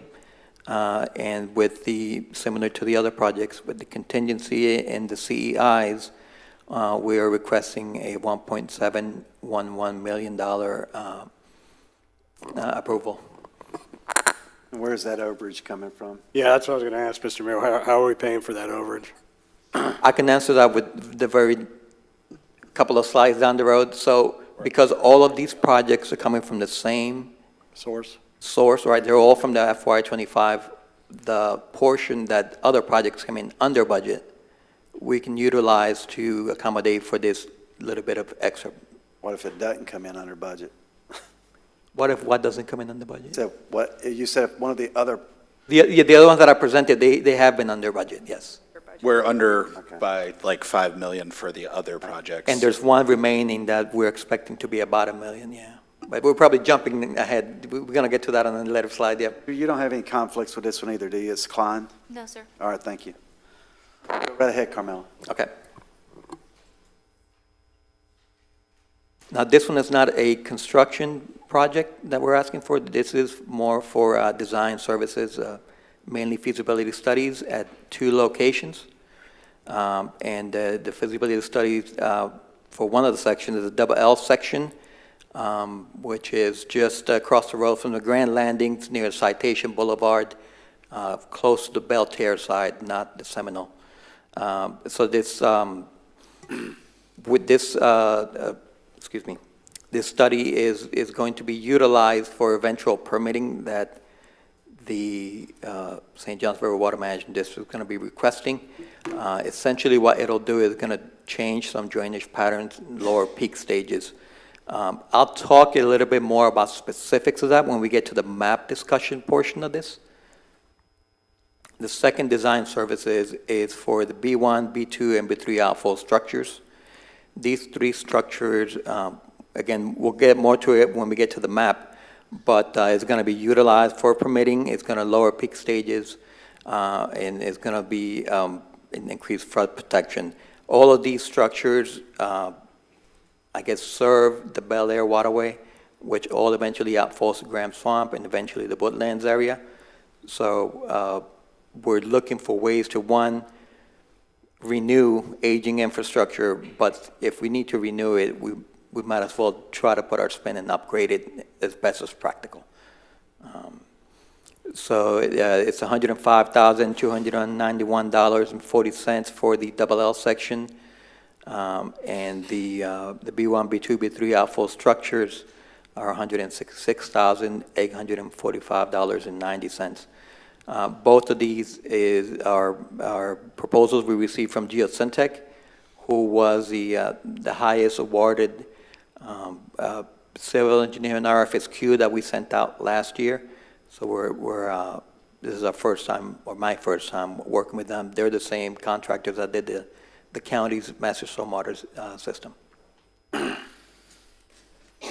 have a question about all the projects as well. Who is the engineer that approves the work done by the contractor? So for instance, QAQC? well, I went to the procurement documents that Ms. Johnson sent me for the first project, for instance, and it defines substantial completion as the time an engineer looks at the work and says, okay, it's substantially complete, and then that triggers final payment and other steps of Yes. completion. Who is that engineer that approves these? For the city, that would be me, and I rely on reports, field studies from our CEI, who usually have their own PEs on board taking a look at everything. And, you know, it's not just looking at the actual construction of what occurred, all the submittals. It all starts even before they put a shovel in the ground. The submittals meaning to make sure that it meets all the specifications, right? They're installing what's correct. The process that they do it when they're backfilling, make sure they're doing that in layers, right? All the testing of the material. So it's a long process. Ultimately, yeah, there has to be one engineer. And I think our contract says, for all intents and purposes, the engineer shall mean the city. In this case, I'm the person that would sign off on those, yeah. Okay, so we don't basically have an engineer that's being contracted out by the contractor approving their work? No. Okay. Third party. No, the CEI that goes out, we hire them. Ask. Yeah. Get it. Get it. Okay. Now, they're welcome to have one if they'd like to be more assured. And in some of the projects, they have brought some in where there are conflicts, right? When we Well, they tell them, usually you do. need to do this, and they'll try to come back with another engineer. Right. And say, this would work, you know, you negotiate it, yeah. Okay, thank you.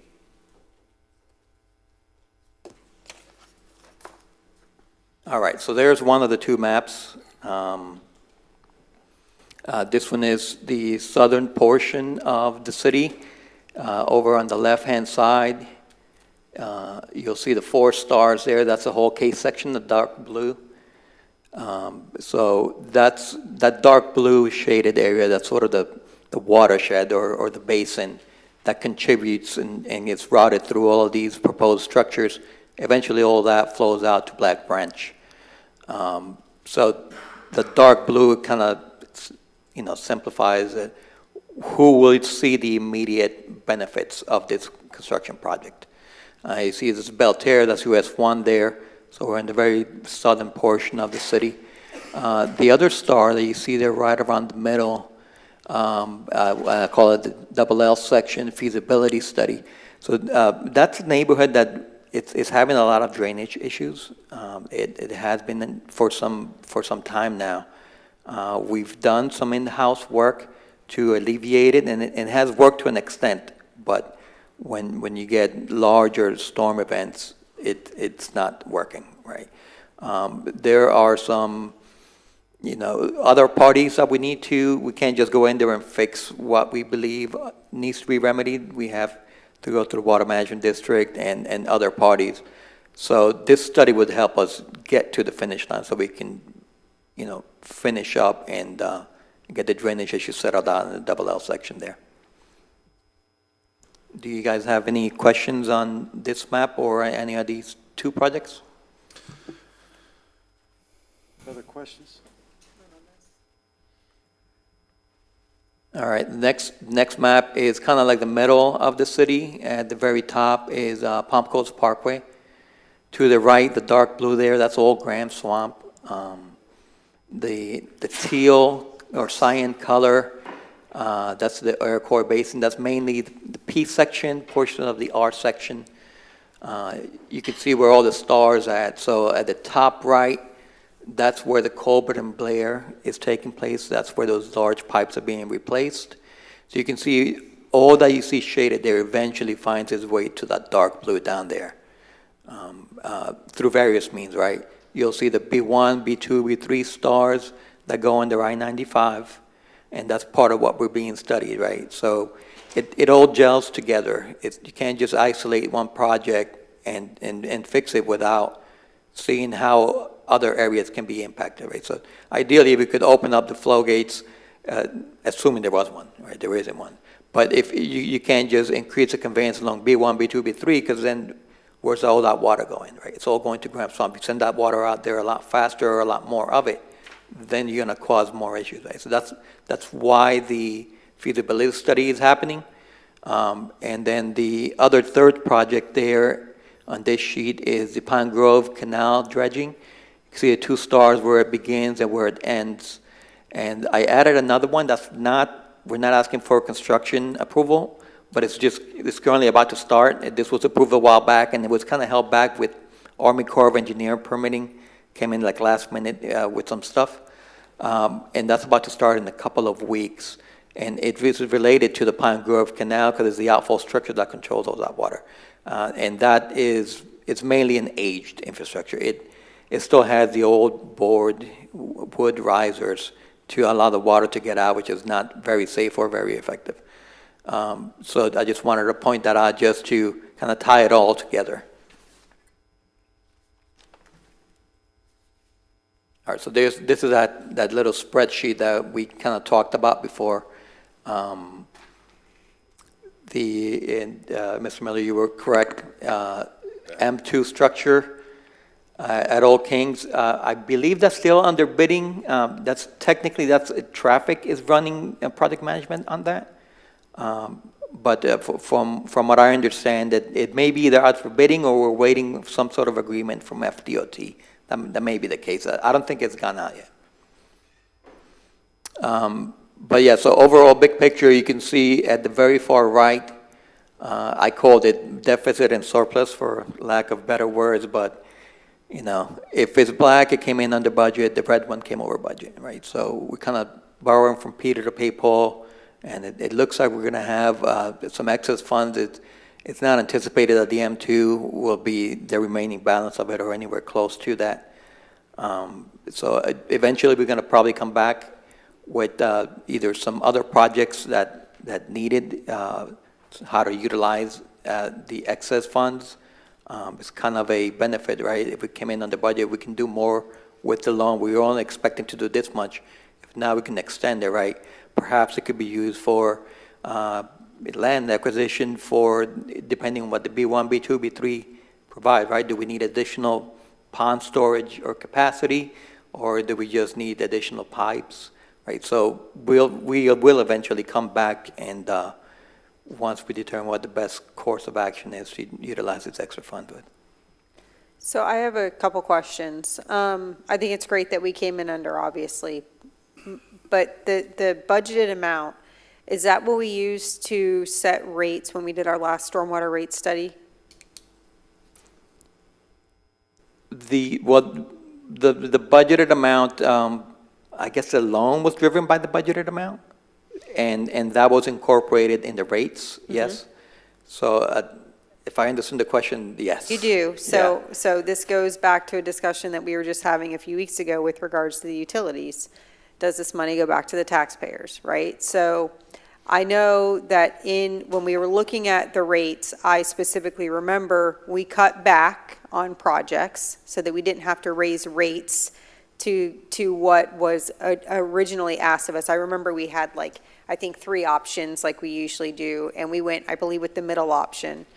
Sorry, is this October of the previous year rates that we're talking about? You're talking stormwater? Stormwater. It was done in March of 22, April of 22. While back, gotcha. So my question is, well, a couple things. I don't want us to get in this, we have this extra money, so let's just figure out how to spend it kind of mode. So really want to know what projects City Council said, okay, we don't want to raise the rates that much, so we're not going to do XYZ projects. I would like to know which ones those are, so that we can reconsider, because as we've had some pretty significant flooding issues over the past year and a half, 2 years, we want to make sure we're targeting these monies in the right way. Yes. If we're not going to do a refund of stormwater rates, because I know for a fact that we left certain projects out because we didn't want to raise stormwater rates as much. So I would like to know what those projects were so that we can try to see if make sure we're targeting these monies the right way. And can I just help Carmelo on he said the M2 structure at Old Kings Road, Mulberry Creek, he said that was a traffic project, and the reason why is we received state appropriations, like $18.3 million for Old Kings widening from Palm Coast Parkway, or basically from the bowling alley to the next part. Well, that's where the outfall is for Big Mulberry Branch. So it's kind of looped into that project. So that's why it's not a Carmelo-focused one. Gotcha. Yeah, I think, Ms. Pontieri, Carl is the best person to talk to about that. That's a little bit above mine. And Carl will be presenting to you your 10-year CIP, so that's an excellent point to bring up. I believe it's scheduled for April 22nd. So, and this 10-year CIP goes through those major projects in each fund. Well, I understand that, but I don't want it to get lost in the CIP, because we specifically raised stormwater rates based on budgeted projects. So to the extent these budgeted projects came in under, we either need to decide whether that money does go back to the taxpayer in the form of reduced rates, or we have other necessary, and I mean necessary, projects that we are now going to address because of other flooding issues. Right, and I completely understand. And so what happens whenever things aren't approved in the rate study? They move out of the 5-year and into the 10-year CIP, because the 10-year is your long-range planning and vision document. So that's where the list of other projects that aren't budgeted are going to be. Okay, so let's just pull those out and talk about them. Yep. Thank you.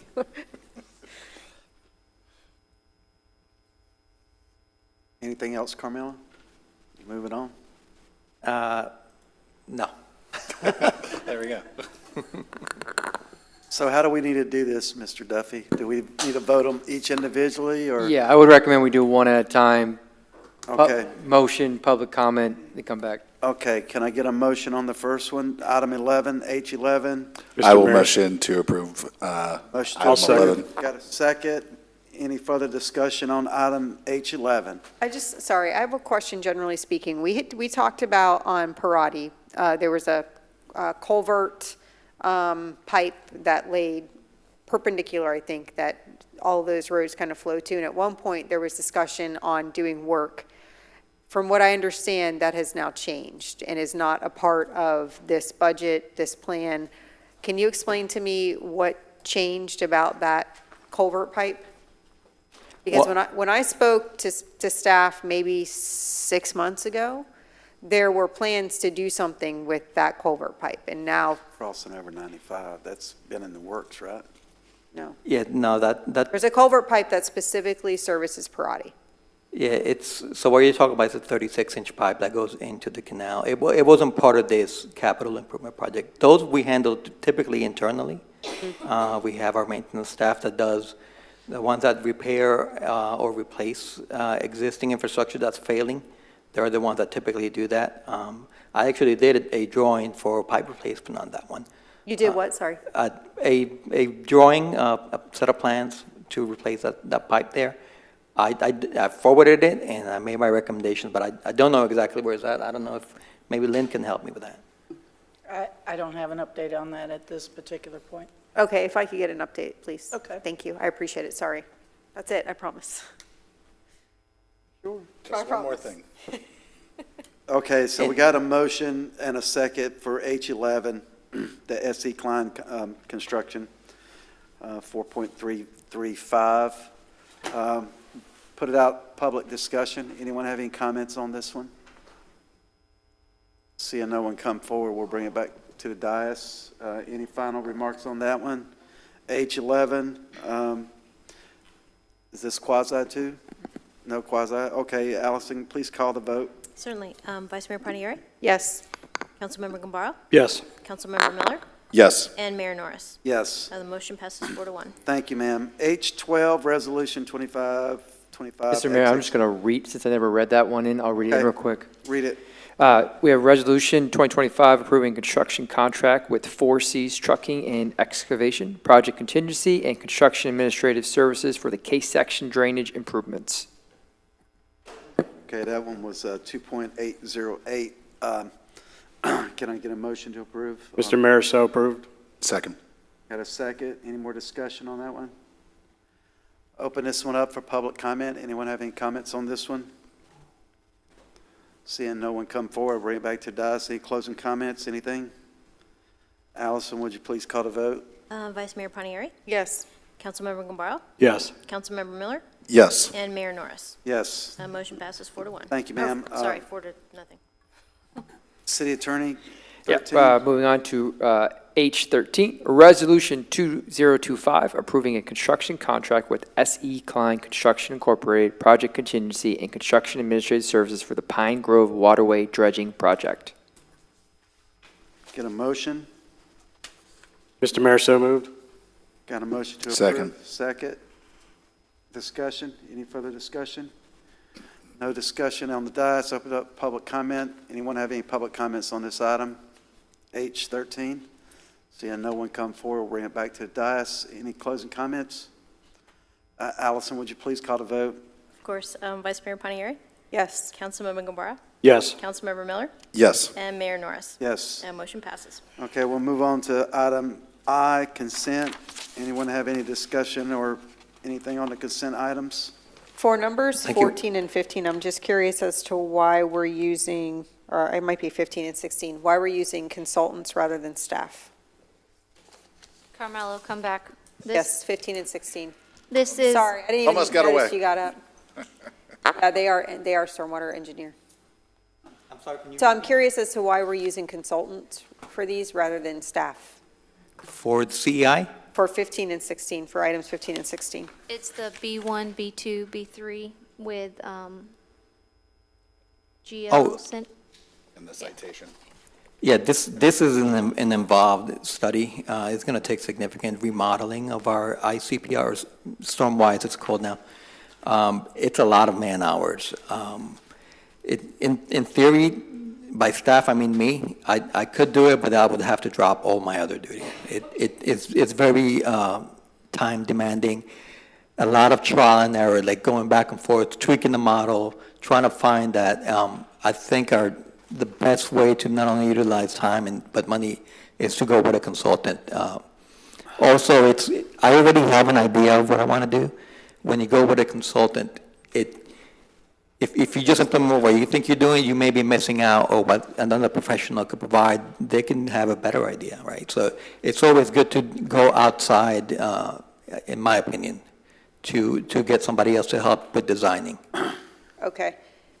City Manager, can we please get a rundown of the monies in fiscal year '24 that we used on engineering consultants for things like this?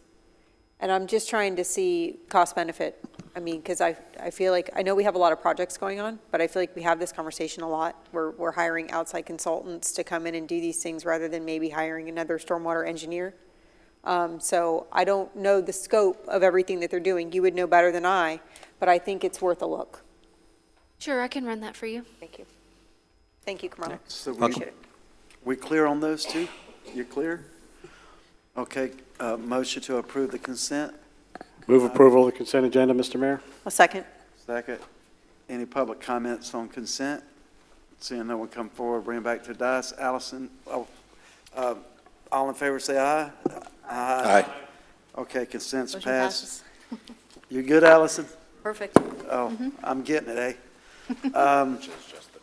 We're going to move on to item J, public participation. This is our last round of public. Come on up, Mr. Davis.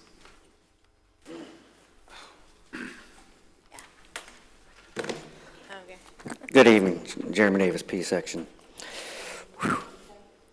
I'd like to correct the mayor's statement that I'm talking about my home that flooded in 2012. While it's true that my home did flood in 2012, what's important to note is that it took 27 years for that to happen, and it was due to the collapse of the culvert pipe.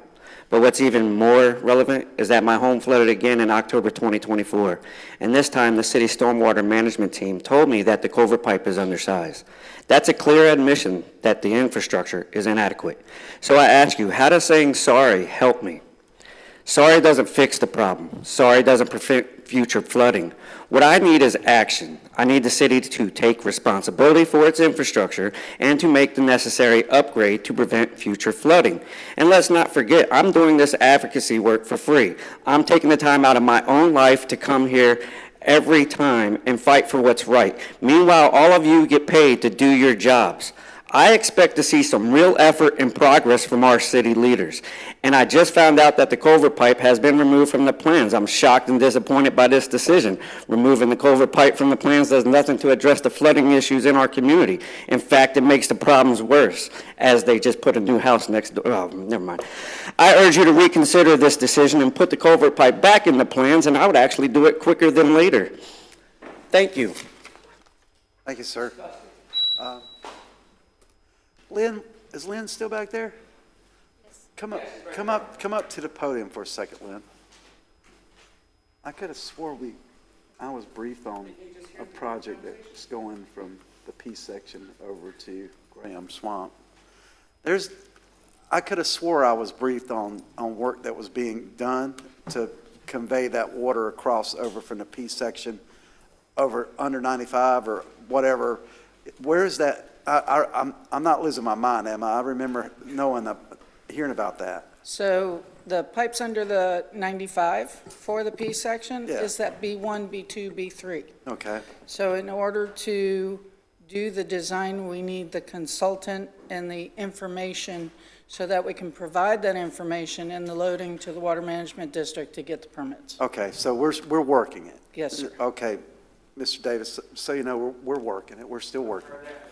Well, I'm trying my best, sir. Anyone else for public comment? Yes, sir, Mr. Webb. I shouldn't know your name, but I do now. That's okay. I'm enjoying the Citizens Academy, and I want to thank Lauren and all of your staff for producing a phenomenal exposure to the city. And every Monday, I get a chance to see a little bit behind the curtain of what's going on, and I highly recommend everybody else getting involved.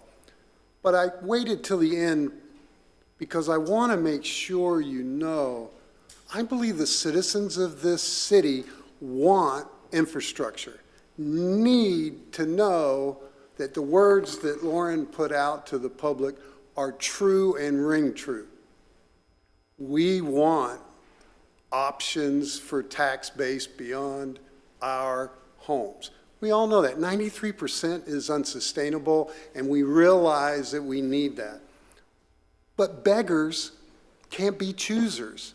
You can't go out and beg for every business that knocks on our door and go, yeah, we got you, come on in. The fuel tank in itself, if it had no drama of down in Volusia County or any of that, would still be an issue. It comes with issues. I don't very rarely wear this hat because I've been retired longer than I was active duty. But while in the Navy, I was a firefighter dealing with petroleum spills throughout and on board our ships. When I retired, I came this close to working for the rail yard systems doing emergency spills for contamination and radiation on railways. The cost, I have yet to see your fire chief come up and talk about what is going to be the impact and liability for all of us financially when we have to do drills and produce reactionary services, have certified people, have burn units available to meet the requirements of what this potential neighbor that we're asking to come in. So yes, I believe that is what I'm hearing the public say is they want to see responsible tax paying, and I know the news seems to report faster than you guys do on all these potential things that are coming down the pipeline. Excited. Let's bring business in here. Let's expand our tax base. But you need to be very cautious. Mayor Norris, you are exactly correct. There was no due diligence done the last 10, 12 years as we changed the structure of what we thought were businesses. Stop it now. Start today and go, let's take a breath. Let's ask ourselves, is this the right project at the right time? We just saw a neighbor that we're getting ready to bring citizens in that's going to be right next to it. I know you have the talent and the ability. And finally, I'd like to applaud Randy Fine for winning his election tonight. Council member, he promised me specifically his number one goal when he gets up to office in Washington is to help us with our water system. So I look forward to holding you to that. Thank you. All right, thank you, sir. Mr. De Lorenzo, can you bring up that map, please? Well, both of them. Bring up the property appraiser and bring up the Loop Road map.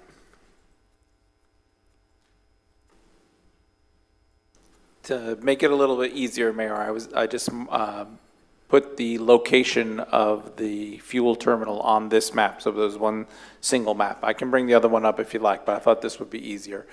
I apologize for these white boxes. It's just a map that I had handy. But you asked for a map that included the Loop Road. This would be Matanzas Woods Parkway. This would be Palm Coast Parkway down here. And this is the location, proposed location for the fuel terminal. Okay, I just want to take a moment to go over this with everyone because there's a lot of stuff out there, and Leslie's one of them. She put something out there. I saw it the other day, and she had the designated site right there beside our water treatment facility. That's not the case. This is further down the track, behind. Pull up the property appraiser, will you? Yep. The whole point of this is, and I think I already seen somebody online. What is Mayor Mike Norris's price? There ain't no damn price for Mike Norris. I can't be bought. This project has come to us. This is a state strategic asset. People don't understand. All our fuel that comes into this state comes in by ocean. So if we don't have that storage capacity along the railways, all the way from south down from the Port of Miami all the way up to Jacksonville, if we have a major hurricane, something that cuts everything off, we are sitting waiting for fuel. This is not about trying to help people, whatever you want to say, but this is about strategic assets for the state. I think Mr. Gambaro can understand that because I've always dealt in strategic assets, and this is a strategic asset not only for the state but for our community.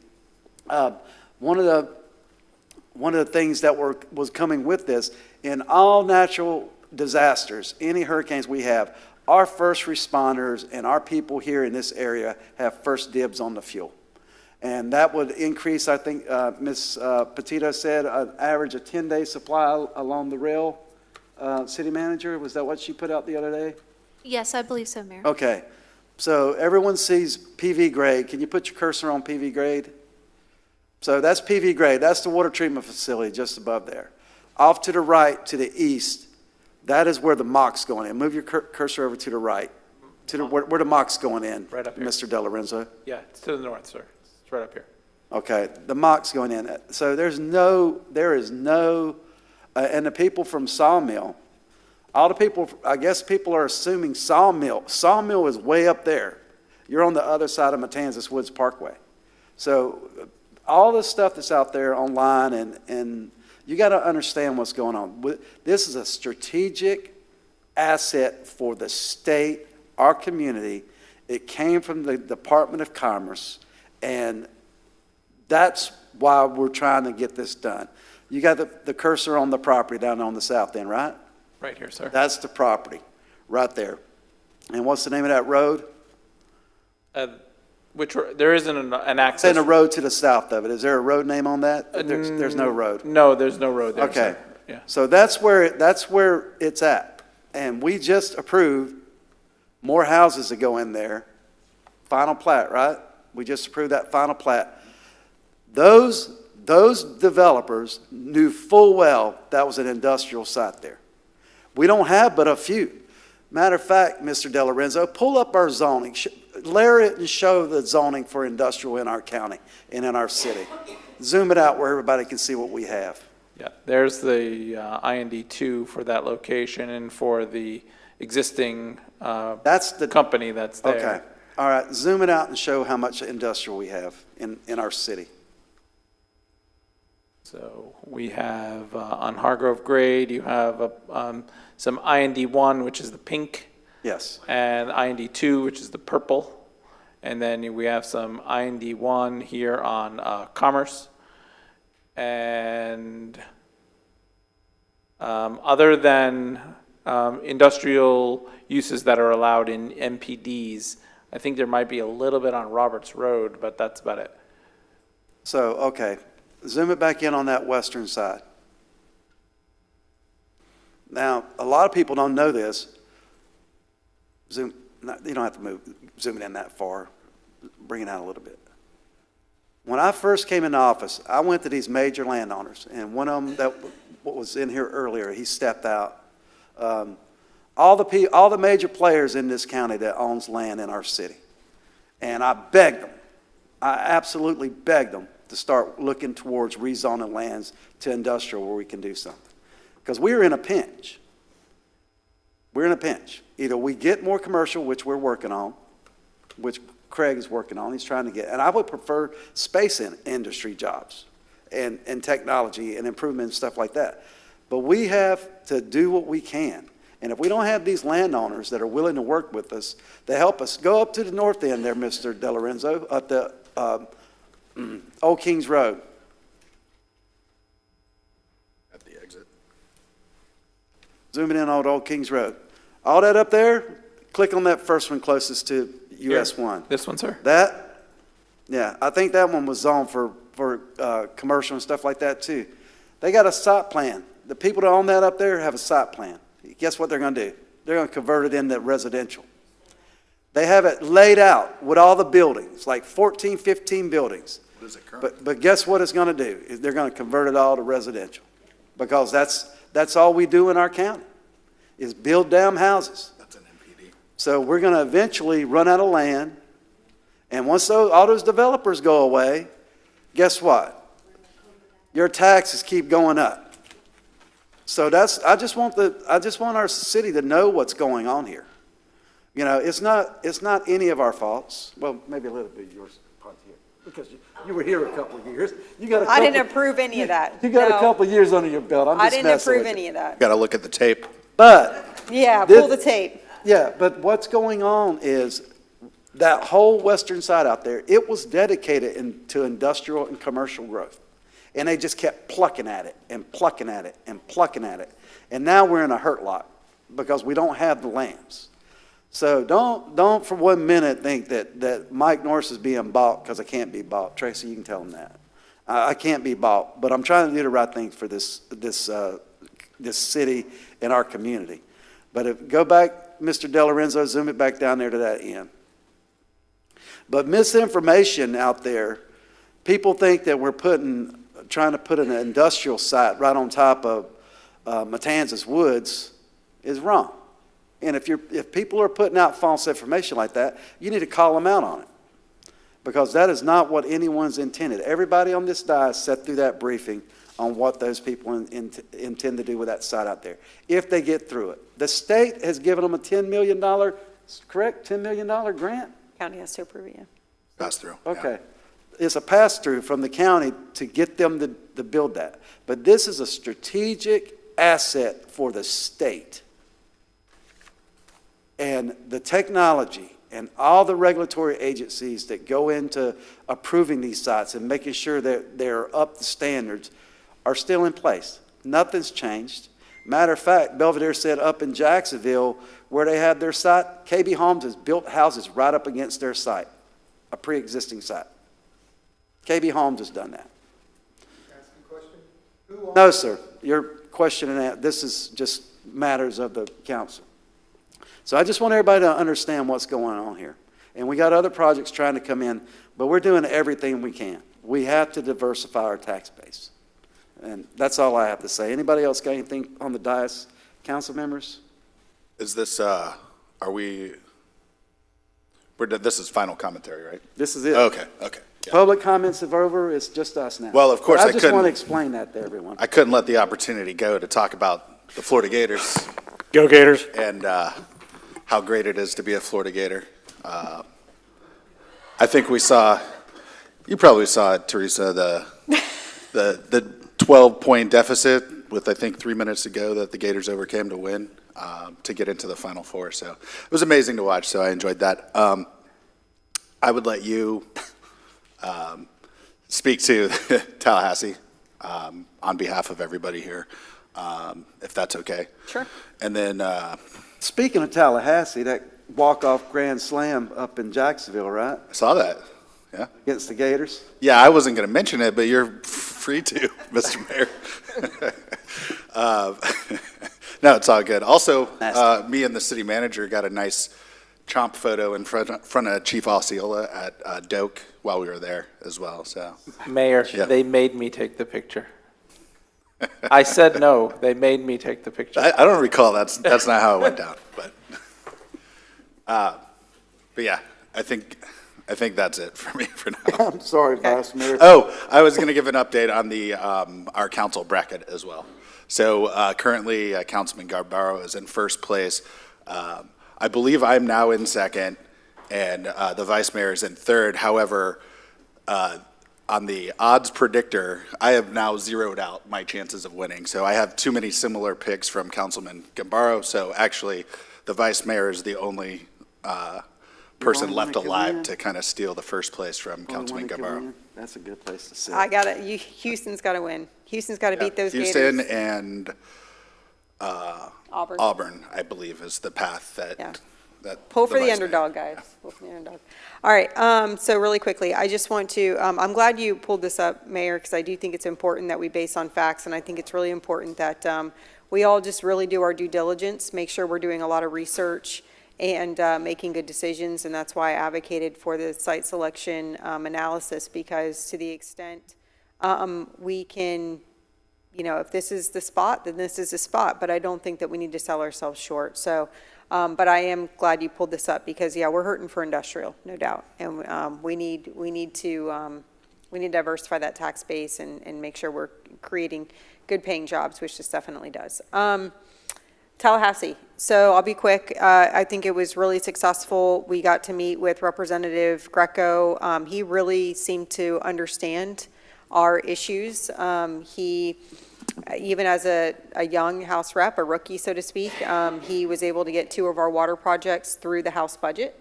So that's really good news for us. And we met with Senator Leek. Senator Leek said that he's, you know, also advocating for separate projects so that we can hopefully get projects in through both chambers, and that way when they do the final budget, we have more of an opportunity to get dollars for all of those items. We also met with DEP, had a really good meeting, got some inside baseball on projects that we should be vying for via grants versus appropriations. So I thought that was really helpful. Definitely some more dollars coming down specifically for our region of Florida, which is great because Central and South Florida and the Panhandle have really gotten a lot of dedication of the dollars, but they're going to push it towards Northeast Florida starting next year, which is huge. So looking forward to continuing to work with staff and our lobbyists to get those grants. Something that we as council really need to be thinking about, anybody who's tracking the bills coming out of Tallahassee can see they are really, really trying to create ways to take away revenue sources for counties and cities. So as we look at our current revenue sources and how we're paying for city services, we need to be very, very mindful, fiscally conservative, looking at priorities, because this year and next year, a lot of those revenue streams could be eliminated or reduced. So we just need to really make sure we're prioritizing and really bringing in that commercial and looking at tourism too. We need to be really looking at how we can bring in dollars through tourism. Last thing I do want to say, because we were pressing up against the clock when the proclamations were done, I just want to thank so many different groups that were here for the proclamations. Autism awareness, I want to echo again in case anybody missed it. Vincent's Clubhouse is having their event this Saturday. They're doing an auction. It's in European Village. Please go out there and support them. What a great organization. Really great people that run it. So let's go out and support them at European Village this Saturday. All the crimes, victims, rights persons that were here, those groups, thank you for all that you do for our community. I know it's not easy work, it's not pleasant work, but it is rewarding work, so we thank you for that. Christy Mortimer and the folks over there, the dispatchers, there are no words for what they do for our community. I just want to thank them, their team, their steadfast commitment to what they do, their hard work. And she is in Tallahassee, by the way, every year lobbying for first responder or for dispatchers to be designated as first responders. She really does care about the job, she cares about the community, and she cares about taking care of her people. And that's probably why they work so hard. So kudos to her and to her team. And then lastly, just want to thank staff for accompanying us to Tallahassee. There was a lot of work, research, and diligence that was put into it, and also thank our lobbyists. They did a fantastic job really creating schedules for us, trying to get meetings for us last minute, really working with us to, it's my first time doing this, so showing the ropes and really being accommodating, and just I feel like going above and beyond this year to really make sure that we got some good face time with our representatives and got to go to committees and things like that, so really want to thank them as well. Thank you. Sorry, it sparked some other things. So towards the two water projects, so pulling down the House proposal and the Senate proposal. On the House proposal, there was the two water projects as well as the YMCA. And then additionally, on the Senate side, there was just one of those, I think it was advanced water treatment. But we were already told not to worry about the discrepancies. Those would get married up when it becomes a full funding bill. And then I think, Jason, was it you that mentioned that there potentially is an amendment coming? Yeah, it's going to be heard tomorrow in the Appropriations Committee, and it's on the Senate side. It's $350,000 for the Woodlands Drainage Project. Okay. Yeah, so potentially three water projects as well as potentially the YMCA. The YMCA is more of a like-to-have rather than a must-have in comparison to the water projects. And I think that's it. All right, thank you, sir. Vice Mayor, Councilman Gambaro. Yeah, thank you, Mr. Mayor.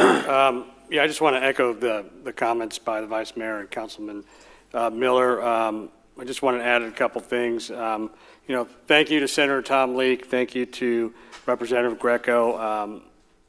They 100% support. They're doing the best they can to try to move some additional funding for our infrastructure priorities.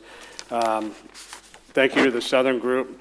Our representatives, our state legislators were well informed. They knew all the issues, well before we got there, in addition to the information that were provided. Representative Greco did commit to coming down and touring wastewater treatment plant 1 after session, so we look forward to hosting him for that.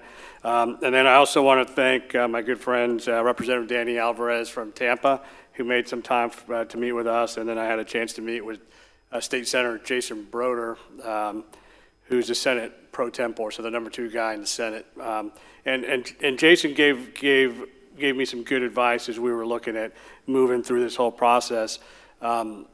We as a team, we made the tough decision to invest in our infrastructure going forward. So that made our ask that much stronger because we just weren't showing up in Tallahassee with a handout. We made some tough decisions here locally, and so any additional funding they could provide to offset bonds or costs to our citizens was better received. So I think the decisions that we've made and the approach and the strategy going forward, I think really resonated. I will be following up with Barry Cotton from Senator Rick Scott's office. The team did submit a proposal for funding for our wastewater priorities, mainly the EQ tank and wastewater treatment plant 1. I think the window closed on the 29th, And so I'm just going to follow up to see where we're at on that, and as I'll be going up to DC here next week, and I see we've got some additional follow-up support. Mr. Mayor, thanks for laying this map out. I think it was extremely helpful. And what you're pointing out, Mr. Mayor, is the benefits of having this capability and capacity here. The Army moves a lot of commodities over rail for a reason, right? To keep the enemy away and all that other stuff. But more importantly, we know, right, that our highways get jammed up during emergencies, and it is a very good selling point that we can have our first responders fuel up right away. Can I interrupt you for a second? Yes. Jason, pull that map back up with the loop road. The first one? Yes, sir.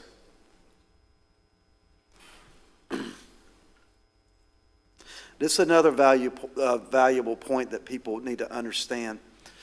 On the western side of our county, there's going to be a feeder road from Orlando to Jacksonville, County Road 2209.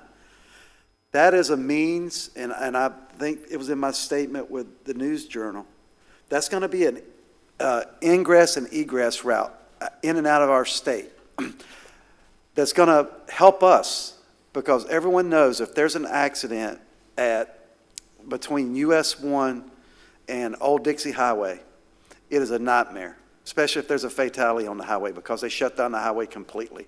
This is going to be a means. People will be able to get off of 95, cut across Matanzas, get on that loop road, and get out to 2209. Not to mention the commerce and the tourism and all that stuff that's going to be facilitated by that road going in once they get it in. This loop road feeds out to that. There's going to be feeder roads going out to that. I just wanted people to understand that. Go ahead, Councilman. So I mean, I think there are a tremendous amount of benefits to the Belvedere project, but I also think that the team at Belvedere needs to answer the questions and the concerns from our citizens. So we'll continue this discussion and weigh the pros and cons, and then also look at, hey, is it the right place to put it?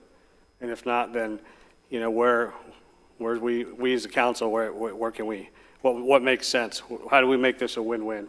So anyways, that's all I have for this evening. Go Gators. All right, thank you, sir. Go Gators. Mr. Duffy? Nothing from me, sir. Thank you, sir. City Manager? Jason, did you have any more of an update on Tallahassee other than what's been mentioned? Only if you want to hear about some specific bills, but it's pretty late. I can email you tomorrow. Well, the main thing I feel that they're pushing in Tallahassee is to take away some of our home rule rights, and I'm not too happy with that. And there was a couple of bills that were married up. You remember what two of those were, Jason? Not sure exactly which one you're talking about, but there's quite a few. There's one for ADUs. That's it. That's one of them. Yeah, the ADU bill is accessory dwelling units. Yeah, accessory dwelling units. There's also, isn't the one that kind of extends the live local? Yeah, SB 184 is related to housing and accessory dwelling units, and now the bill also includes allowing manufactured homes as an accessory dwelling unit, so that's not great. Senate Bill 1730 is the live local bill. The House bill is worse than the Senate bill. The Senate bill is a little bit better, but one thing I know that you have been concerned about, City Council, is live local being applied to MPDs, and that is included. PUDs, MPDs is included in the Senate bill, and then there's a House joint resolution, which means it's gone really far to get to a joint resolution, 1257, that would propose a constitutional amendment to allow rental properties, if rented more than 6 months per year, to get the $50,000 homestead exemption plus the 3% cap for Save Our Home. So essentially be homesteaded. Homestead Isn't there also one that allows for free conversion of ag directly for live local? I'm not sure. That might be in the House bill. The House bill is a lot more painful than the Senate bill. And then there was an amendment to Senate Bill 482, which is primarily related to impact fees, but it defined extraordinary circumstances, which we've discussed here a little bit when it comes to, putting in the full amount that the study shows. And I read it. It would be nearly impossible for any community to meet the criteria of extraordinary circumstances. For transportation, they have 5 criteria, and you have to meet 3 of them for it to be considered. And they're based on your previous study. So I think it would be very difficult. Studies are going to have to be written differently to be able to contemplate it on the next round. And then also, if you haven't updated your impact fee in 4 years, you're not eligible at all. So yes, there's a lot of preemption bills, and 50 bills related to removing property tax, 50. Yeah. Life's going to be expensive. Anybody, is that it? So which ones are the good ones? Are there any good bills? I'm sure there are. Well, you might remember I was joking that I said I might have to leave the state if I was going to be required to put a license plate on the front of my car, but that has been struck from the bill, so we're good on that one. Didn't get rid of me yet. I'm sorry, City Manager, did we interrupt you? I just have one more thing whenever Jason's done. Okay. That's all, sir. All right, thank you. So just something that's kind of been weighing heavy on me that I want to talk about before we conclude tonight. In all facets of our organization, from every single level, we've been, over the past few weeks, we've had an onslaught of personal comments and attacks directed to our city staff. While we fully respect the right of residents to voice concerns and discuss issues in our community, the personal nature of some of these attacks have gone beyond what is constructive.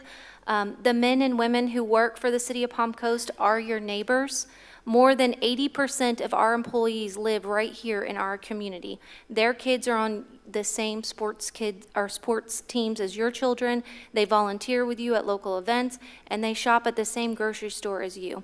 They're deeply invested in making Palm Coast a better place, not just because it's their job, but because it's their home too. We are here to serve and to listen and to improve where we can, but it's disheartening when hardworking professionals who give their all to the city are being met with negativity and criticism.